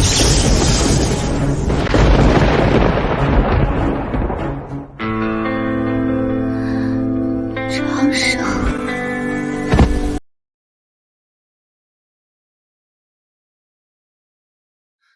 太好了，真好呢，我们两个都活了下来。今后我来守着你，你不会再有意外了。我们走吧，我知道一处很美的地方，如今摆脱血脉诅咒，倒是想去那里看看。怎么可能？这小狐狸竟然和白帝陛下一模一样，神韵也几乎一模一样。这世间真有如此巧合的事情？怎么回事？怎么能和本帝如此相像？你等再看本宫，本宫便将你等的眼珠子挖出来。小狐狸的确是和白帝陛下相似，但仔细看去，他根本没有功德庇护，根本没受到天道眷顾。你们不要联想了。天帝，你有你的小狐狸，本帝也有本帝的白素，总有一天要将它拿下。感觉今后人生一片美好啊！我想吃好多好多东西，想去好多好多地方看看。对了，你就没有想去做的事情吗？我儿时家破人亡，若想做的，便是找到杀害我父母的仇人。除了这个呢？等妹妹回来。还有呢？就是和江明皇喝一顿酒。还有呢？你就没想过找个心仪的人，一起去看看日出日落，一起去看红尘百态吗？这就是你心心念念的地方。是啊，当初我途经这里，血脉诅咒发作，疼痛难忍，心生死志。可看到这些美景，就想着天下有那么多美丽的地方，我都还没见过呢，怎么能寻死呢？以后还会去更多更美的地方。怎么了？你会忘记我吗？怎么会？等我报了父母的仇，我便陪着你，想去哪里就去哪里。真好呢。这个送给你，你要保管好哦。小五，小五，小五，小五，小五不辞而别了，我早该想到的。明明那日我察觉到了他的异常。如果所料不错的话，小狐狸的这次不辞而别，很可能就是他陨落的缘由。是啊，我还在想，小狐狸都已经解决掉了血脉诅咒，后面怎么可能没有跟随在天帝身边？这只小狐狸的命运也实在是太悲惨了。难以想象，当得知小狐狸死去的时候，天帝会多么悲痛。不管怎么说，也不是天帝性情大变、屠戮众生的理由。嘿，大傻瓜，当你看到这一刻的时候，我应该是死了。对不起啊，说好不离不弃，不该抛弃你的，可我也不想啊，真的不想。我多想跟在你身边，让你陪我去那些一直都想去的地方。小五，其实啊，我本是青丘九尾灵狐，我叫白素，但我没有骗你，我在家中排行老五，所以爹娘都管我叫小五。我父亲是青丘妖皇，可遭遇了妖族动乱，金乌一族杀了父亲，族人、哥哥、姐姐也都死了，只有我是九尾灵狐才活得更久，但也被那老金乌中了血脉诅咒。本来我以为解开诅咒就没事了，可直到今天，那老金乌通过母亲的血脉感应到了我，他以母亲相要挟，让我前往汤山。我知道我一定会死，但我不怕，我只是有些舍不得你。长生，我知道你的性格，我死后你肯定要为我报仇，但我不想你去冒险。那只杂毛老金乌太强了，你远不是他的对手，只是希望长生你能够记得我。等等，刚才小狐狸说她叫白素，怎么可能？怎么可能？她怎么也叫白素？不可能，绝对不可能是白素，充其量只是名字、样貌、本相一样罢了。小五，长生，梦吗？肯定是梦。对，他怎么可能死了呢？我明明救活了他。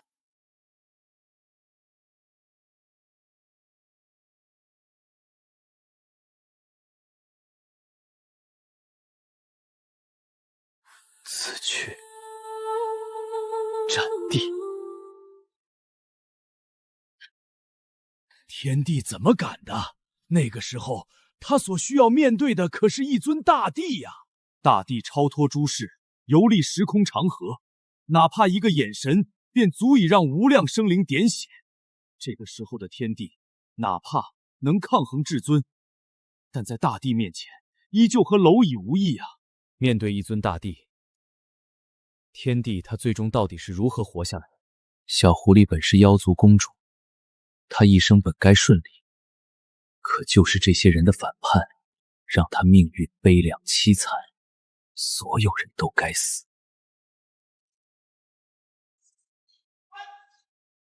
来者何人？此乃我妖族国度，安敢如此屠戮？原来这便是天帝血洗妖族的由来。妖族大胜，圣王陨落成雨，难怪后来的妖族会落寞到这般地步。天帝这一生背负的骂名太多了，真是没想到所谓的血洗妖族竟是如此。原来是这样的吗？原来是为我青丘一族背负的骂名。诚臣天帝血洗妖族情有可原，但天帝后来对北玄修士还有惨烈屠杀，但这和本皇有什么关系？为什么本皇脑海里会有那些记忆？你怎么了？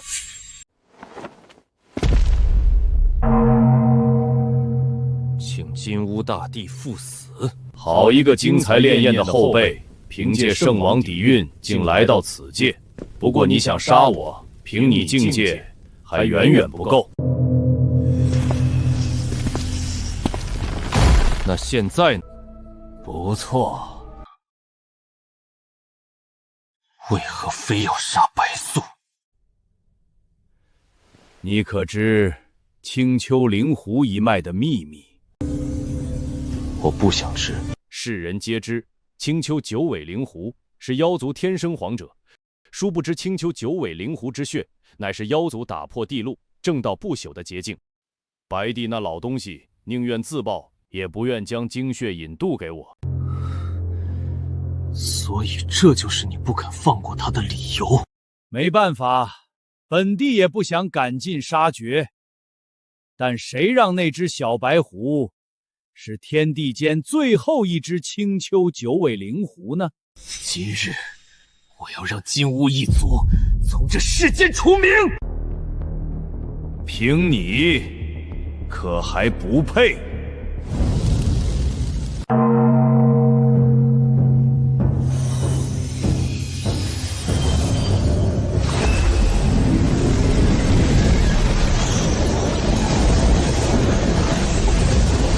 此次着实妖孽，法门奇特无比，本帝竟然落于下风。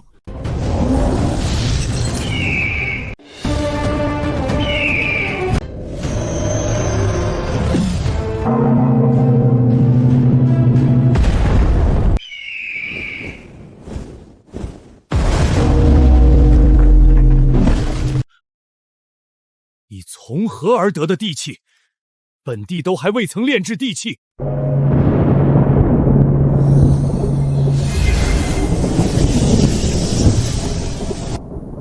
请金乌大帝赴死。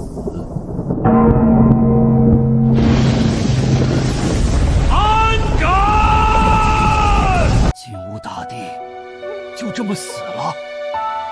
那可是一尊大帝呀！以准帝之姿斩杀大帝，纵观古今岁月，也只有天帝一人了。天帝所施展的那道眸光，到底是何等神通？连我等在境外也感到窒息颤栗。那是天道之谋，也称之为天罚之谋。代天行道，汇聚天道意志，湮灭一切。准帝便能逆伐大帝，他若成帝，那又得多恐怖！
请金乌大帝赴死。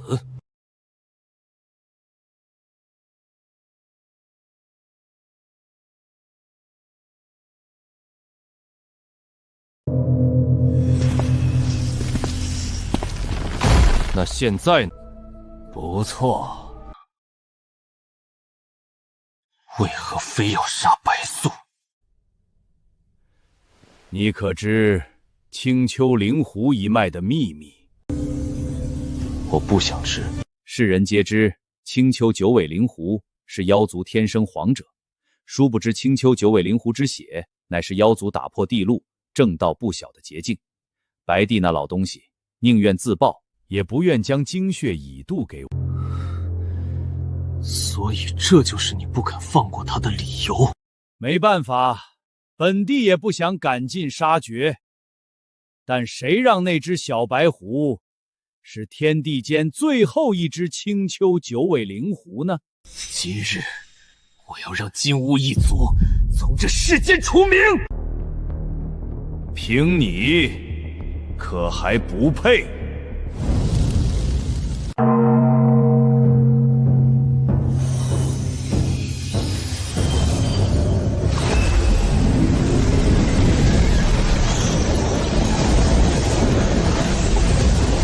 此子着实妖孽，法门奇特无比，本帝竟然落于下风。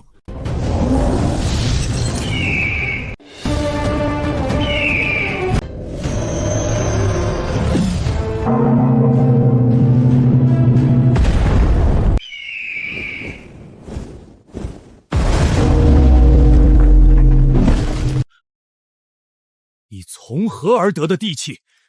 本帝都还未曾炼制地气。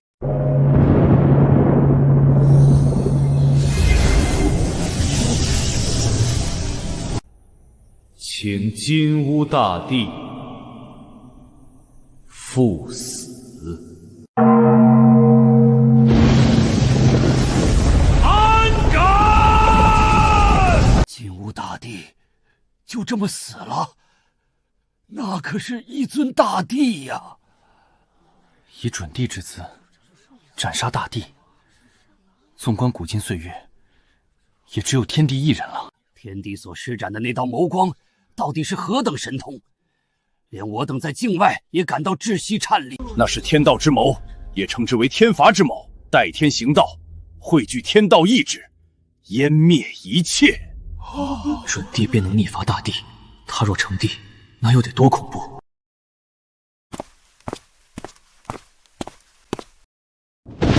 小狐狸家破人亡，那么我便让你金乌一族在这世间绝脉。太阴圣体，夫君惨死，是个孩子跌陷虚空，我要将你千刀万剐！活着吧，好好体会绝望的一切。白素曾经遭遇的一切，也该让你们尝尝。咒你不得好死，咒你一生孤独，咒你爱而不得，咒你遭人不浅，咒你叛亲离！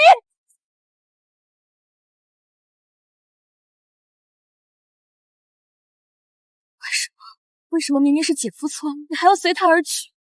那位戴着面纱的女子，应该便是你吧？是我。皎月大帝被称之为古来最为神秘的大帝，不曾想他竟然是这般来历。当时伐天一战，本地奔走各地，广招各界大帝，皎月大帝便是其一。据说天帝曾毁去他的至阴之体。有这般渊源在，皎月大帝和天帝之间的仇恨，可谓不共戴天。若不是那时与你相遇，是不是也没有后面的事？刚才画面之中的那道黑色煞气，到底是何时入体的？为何我从未有过察觉意义？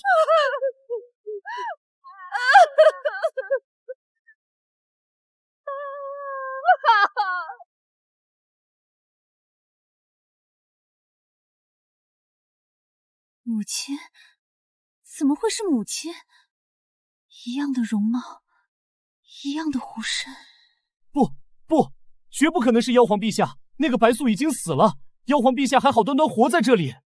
可这一切又该如何解释呢？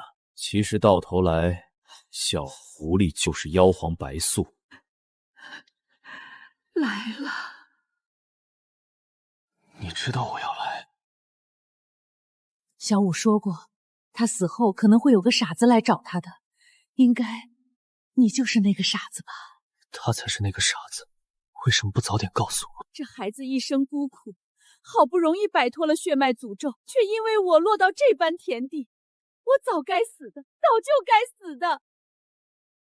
小五曾有遗言，死后以白布遮尸，不要让那个傻子看到他，他要让他的记忆中永远是分别时的他。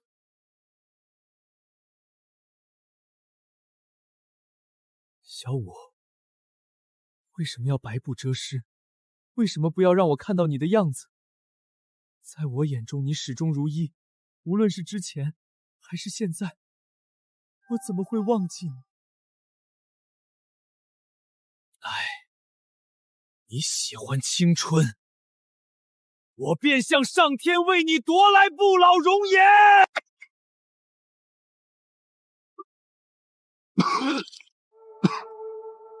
再来。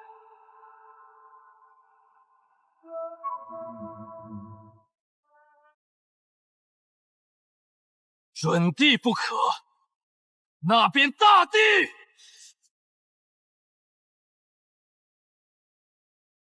成帝，天帝，竟然这是要成帝！20多岁的大帝，简直惊才绝艳，不可思议。可成帝之后，便能逆火死人了。不成帝，便没有希望。或许，他只是想要试一试。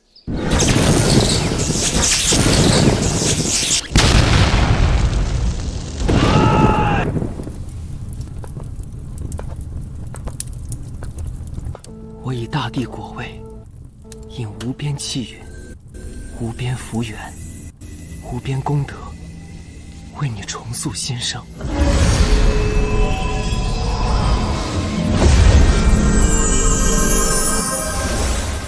天不怜你，我来。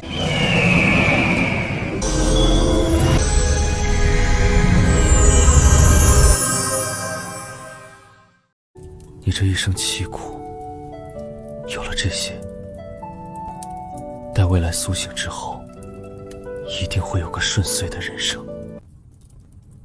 他或许要沉睡很久很久，但总归会有再醒来的一天。希望那个时候，他顺遂无忧。这孩子一生可怜，我会带他回到青丘。从此以后，我们母女便不再过问红尘之事。我逆了时空长河，撕裂6道轮回，加上金乌大帝陨落因果，西河正妃所降诅咒，这一生注定孤苦。他若再跟我一起，怕是又要重蹈覆辙。所以说，小狐狸后来其实真的复活了，而那只小狐狸也真的是白帝。只不过因为白帝复苏新生后，忘掉了所有过去。怪不得白帝生来便有无尽的福缘、气运、功德，一生顺遂无比。这一切都是天帝给他的呀！长生，你后来为何不来找我，告诉我这一切？明明我可以为你分担的，我怎么会怕孤苦？白帝莫要伤心，诚然天帝他曾经对你有过真情，可后来他可没少迫害过你。滚！你懂什么？明明我的一切都是他给的，凭什么劝我？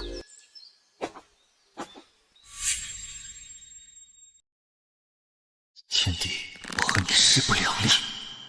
你不惜将一切都给我，许我一世顺遂，可为何后面还在斩杀妖族？我的母亲更是被你镇压。若不是他的心中一直藏着你，可能我也有机会走进他的心吧。顾长生，你对白素尚有真情，可对我就是薄情负心之辈。大地修为一泻千里，如今的我又成为了一介凡躯。父母的仇，我又该何去何从？姐姐，姐夫，我之前便劝过你们，可你们为何不听呢？我杀不了他的，我该怎么办？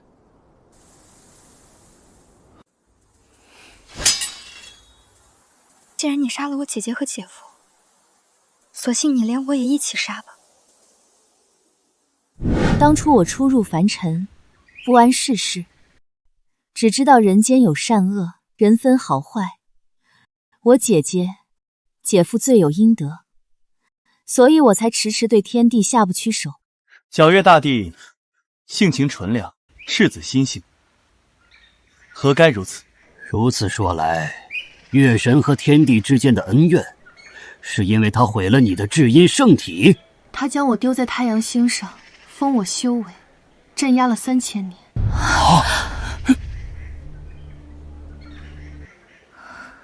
长生后来不断打压我妖族，难道和晨曦也离不开干系？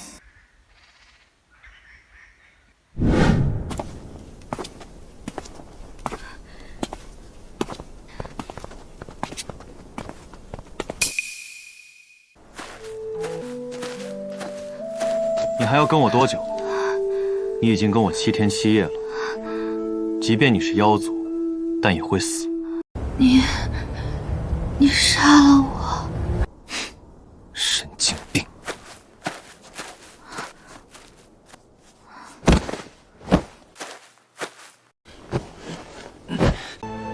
你别管我。我和你姐姐的仇已经解决，你也并不想为他们报仇，所以我和你之间没有任何瓜葛，也没有仇怨。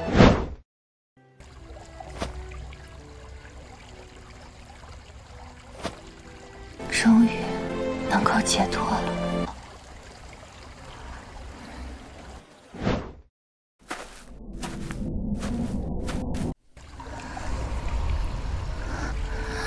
你怎么又回来了？吃饱了，才有力气杀我，才能想清楚，到底要不要杀我。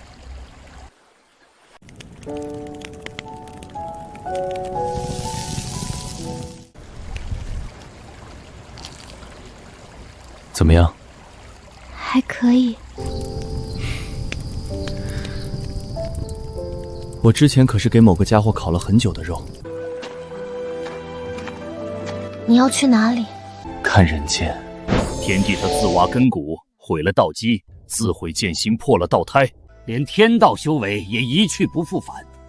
后来到底是如何成为大帝的？天帝应该是万古以来最妖孽的天骄了，至少走了4条路，每条路都是大帝之资。长生他受无尽因果所累，背负恶毒诅咒，若不是我，也不会如此。诸位可别对天帝心生恻隐，别忘了他后面是如何屠戮北玄修士的。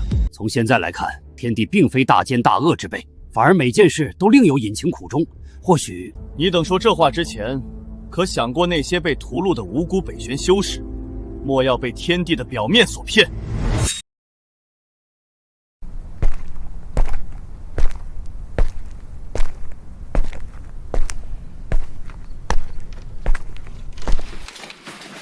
回来了。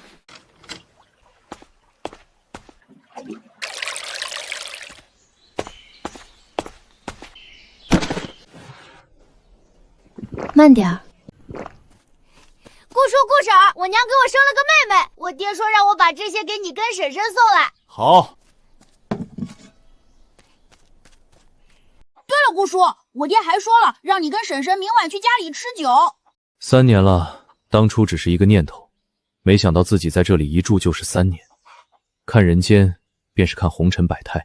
没想到啊，天帝当初自汤谷一走，便留在这个村落整整3年。我怎么感觉天帝像是在经历另一种修行啊？怎么回事？明明禅曦和天帝之间有仇怨，怎么这3年时间里却男耕女织，相敬如宾，真要处成夫妻了？皎月大帝貌似很喜欢那里的日子，怎么？莫非妖皇在意？哼，凭什么他和长生能被当作夫妻？我打算离开这里了。那么快吗？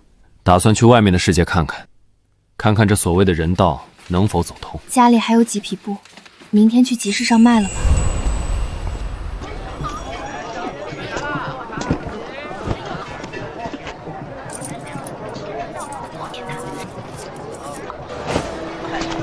小哥，你家娘子这般俊俏，不如买下这根簪子送给你家娘子。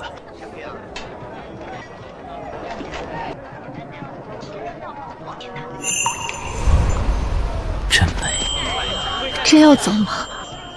始于村子，那便终于村子。你我分别，便在那里分别吧。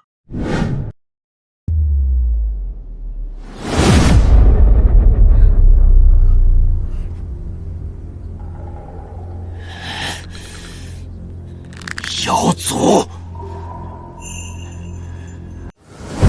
找你许久了，没想到你流落到这番田地。是你屠了村子。当年你闯汤谷，杀我妖族无数，今日屠戮村落，那又如何？今日你修为尽废，我便要杀了你，为我妖族报仇。是你？为什么？你为什么要救他？难道你忘了大帝和帝后是怎么死的？那是姐夫。姐姐罪有应得，已经对他动了情。妖族的叛徒，今日便朕杀了他。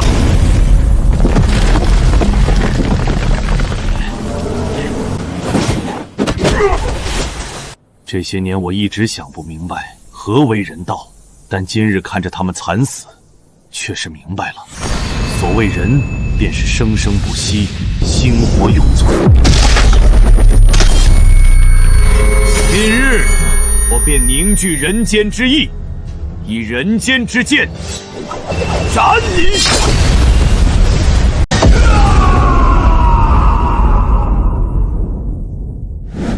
本以为天帝这些年沉寂，不曾想竟然自创了这所谓的人之道。好一个人间之剑！也就是说，除了天道之外，天帝又修成了人道。到底谁才是天命之子？如今的你，还是如当初那般光芒万丈。我并不想这样的。顾长生，此一别，便不再相见了。只要你挽留，我就不顾一切跟你走。我还有自己的路要走，背负血仇，游历天下，布道人族，完善人道。这条路注定是孤苦的，我不想连累你。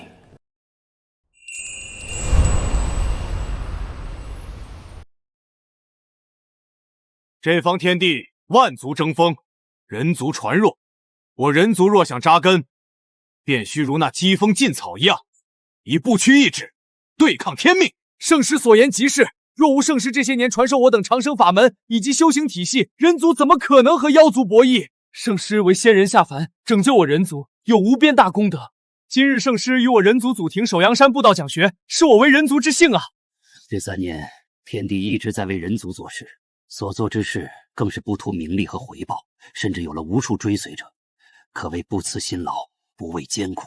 是啊，我怎么感觉天帝不可能对人族惨下杀手？天帝明显有利可图，这些年他身上的人道修为更深厚，屠戮人族，没准只是他修炼过程的一环。当年天帝所为，乃是我亲眼所见，10成9空，血流成河，岂会有错？吾乃妖族古皇太阴圣女禅曦背叛妖族，本皇将于太行山将之炼化。顾长生，你与我妖族不共戴天，倘若你能来请罪，本皇便放了他。今日吾登首阳山，以人道意志铸就地心。圣师功绩，惊天伟地，为我人族破路开疆。我知道，为人之道，当为天地立心，为生民立命，为往圣继绝学，为万世开太平。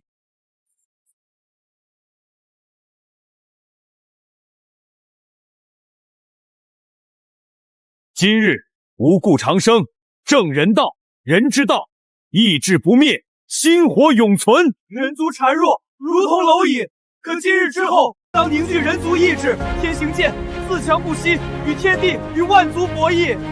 拜见人皇，愿我人族人人如龙，心火永存。人人如龙，心火永存。好一个人人如龙，心火永存！天帝于上古时期为人族开路拓道，这般大意志、大宏愿，当受后世众生崇拜仰望。你等不觉得天帝很虚伪吗？前脚为人族赐下大道真言，后脚就大肆屠戮人族。天帝以人道气运为根基，按理来讲，不可能说屠戮人族，这无异于自毁根基。其中是不是有什么隐情？莫非你等觉得皎月大帝撒谎，亦或者曾经亲眼目睹那些残景修士在冤枉天帝？顾长生，你敢！若你踏出那一步，本皇便立即将禅息镇杀。半步大地足矣，我已于世间无敌，杀你如灭蝼蚁。今日吾以人皇印镇压我人族气运，愿我人族亘古长存，薪火永恒。为了太医圣女禅息，天帝又放弃了成帝，甚至连人皇印这件仙器也舍弃了，只为在未来的大势之争中，让人族有一席之地。不得不说，长生对人族、对禅息已经足够好，没得说了。这该死的天帝，到底什么时候才屠戮人族，招惹众怒？天帝杀人乃月神亲眼所见，月神不可能会诓骗我等，对吧，月神？爹姐，顾长生，想不到你真敢来！我妖族万古底蕴被你这厮倾荡一空，今日本皇便以你之血祭我妖族无数英魂。这便是半步不朽吗？不朽境，可是整个北玄大陆修士所追求的最终境界。太可怕了，即便是不在一个时代，也能感受到那种毁天灭地之威。这应该是那个时代妖族最恐怖的底蕴了。这是我未曾见过的大敌，在其面前，大地也好似蝼蚁。那天帝，他是如何战胜这位妖族古皇的？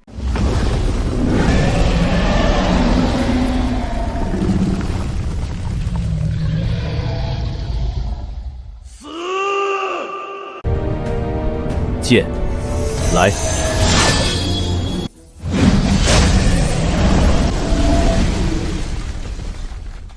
不敢想象，一尊半步不朽的存在，竟被天帝一剑斩了。若是天帝晋升大帝境界，不知又会有多恐怖。天帝多次放弃大帝果位，或许他后面便再没证到大帝。也就是说，当初我等集结诸多大帝讨伐地宫的时候，天帝或许还没有成就大帝。以天帝之妖孽和恐怖，会不会直接掀翻青铜古境，冲出来大杀四方？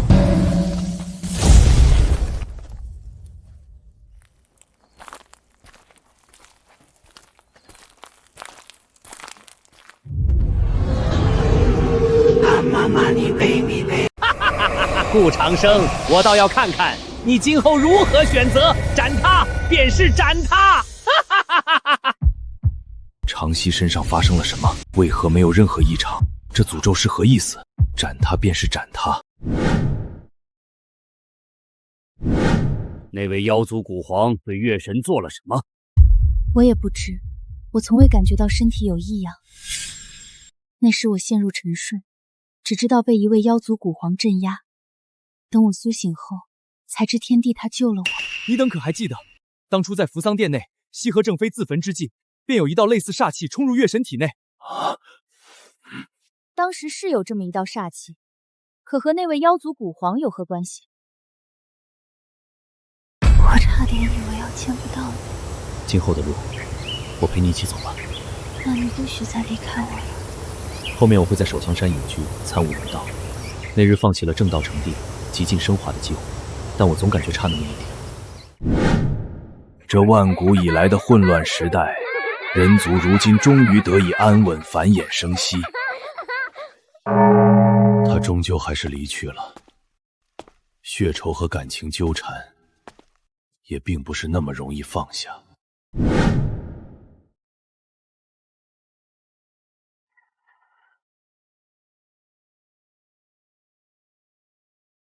何人屠戮我人族？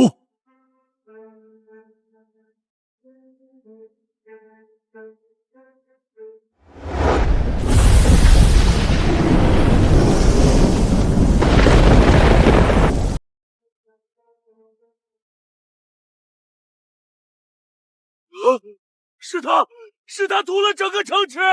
我等收到传讯，说人皇在无故屠戮人族，我等起先还不信，想不到还真是你！你为何要这么做？我等敬你为师，这人族尊你为皇，你为何要做如此残暴无道之事？并未发现夺舍迹象。这应该就是所谓的天地屠戮人族吧？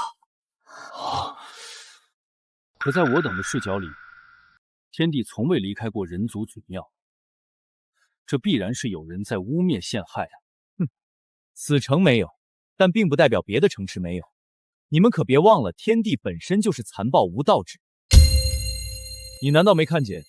明明天帝没有血洗此城，可这里的人仍然在指着他，说他是凶手。难不成月神亲眼所见，还能有假？此城之事，我的确不知。不过当年天帝血洗人族疆域，身后伏尸百万，我确实亲眼目睹。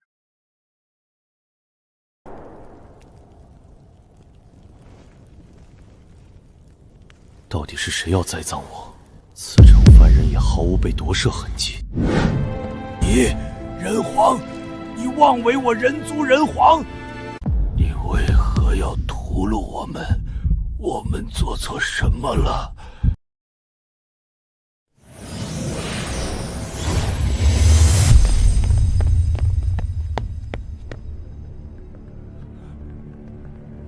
人皇，当真是你！我等听到风声时还有所不信，如今想来，你的实力无双，镇守九州，其余种族不敢逾越颁布。我人族遭此大难，除了你，还能是谁？亏我等修士同胞，还对你如此爱戴。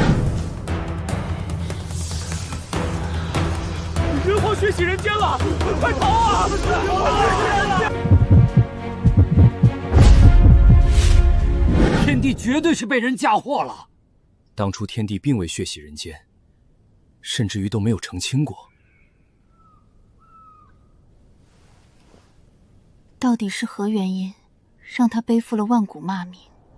哼，有没有可能，这场血洗人族的浩劫，根本就是天帝默许，甚至可能是他在背后推动的？不然他为何不去解释澄清？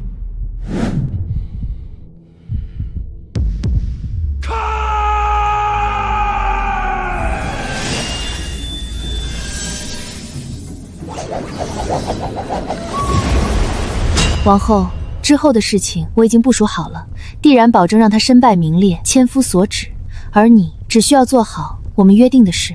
我要他一生孤苦，我要他生不如死，我要他爱而不得，我要他众叛亲离。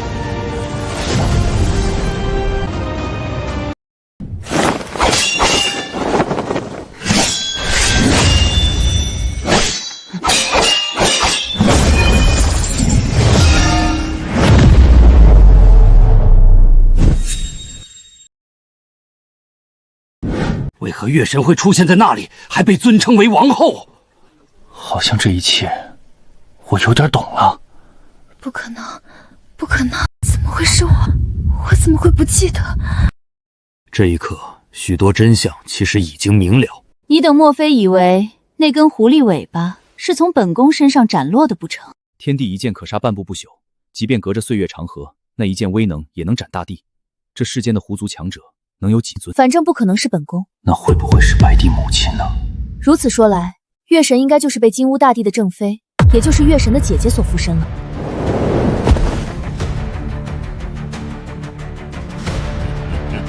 顾长生，我说过，要让你生不如死，一生孤苦，让你爱而不得，让你遭人不起，让你众叛亲离。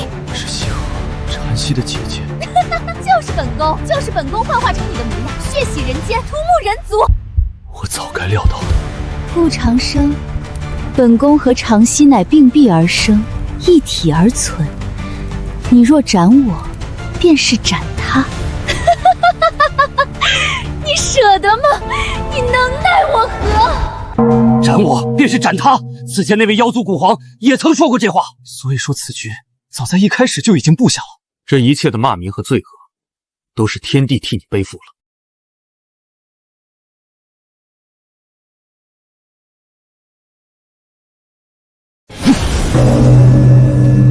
连你的亲妹妹，你都如此利用，丧心病狂！顾长生，你只敢这样吗？你舍不得杀他，那我倒要看看你要如何选择。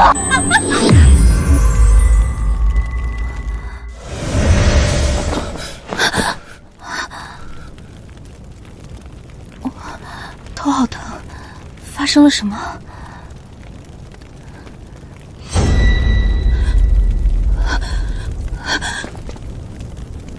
这里的人是你杀的，你为何带我来这里？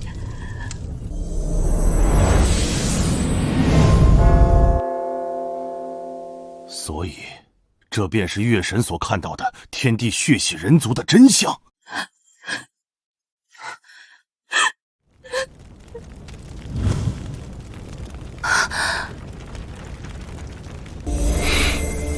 这一切就由我来背负吧。你要干什么？我要将你镇压在太阳星上。顾长生，你疯了！太阳真火会烧死我，也会烧死他的。3000年后，你会获得自由。你为什么会这样？你为什么会变成这样子？难道你从没爱过我吗？你什么要如此残忍对我？你为何不告诉我？为何明明你为我付出那么多，可我却将你置于死地，恨了你万古？你默默保护了我一生，从不亏欠于我，可到头来我却联合外人要杀你。今日我便要助长生脱困，我要他活，谁若拦我，不死不休！月神莫要自误，诚然天帝为你背负太多，可你的姐姐不也因为他而死吗？我已无颜面对他，我当该拔剑自刎，向人族谢罪，向他谢罪。但今日我只要他活。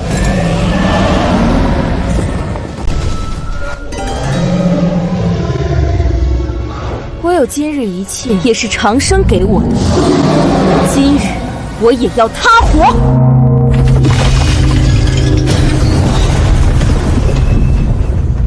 今日谁阻拦我救出哥哥，谁便是我的生死大敌。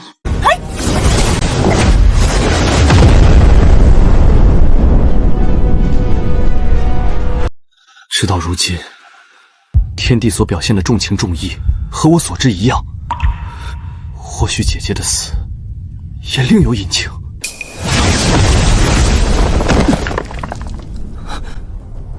你们疯了！好不容易将天帝给镇压，你们若是将他给放出，你们都将是3界的罪人！我不管，今日我便要放出长生。怎么可能？青铜古镜在抗拒我等，不要我等靠近。难不成青铜古镜还有自我意志不成？他在阻拦我们。好一件无上仙气！看来任凭天地道行通天，也不可能脱困。你们直到现在还看不出来吗？师尊并不愿意出来。看看你们的嘴脸，你们也配得到师尊的爱。不错不错，师尊为你挖去仙骨，为你延续仙路，没有他哪来的你？他待你如近亲，可你呢？师尊他为你血屠万灵，为救你横渡雷海，废了大地道宝，许你顺遂一生，你是如何对他的？我最讨厌的就是你，永远一副人畜无害的弱女子模样。师尊为你背负众生辱骂，你又对他做了什么？师尊他这一生背负的太多了，他太苦了，无人理解，无人信任，最亲最爱的人也唾弃他，背叛他。若非他早已心死，你们又怎么可能镇压他？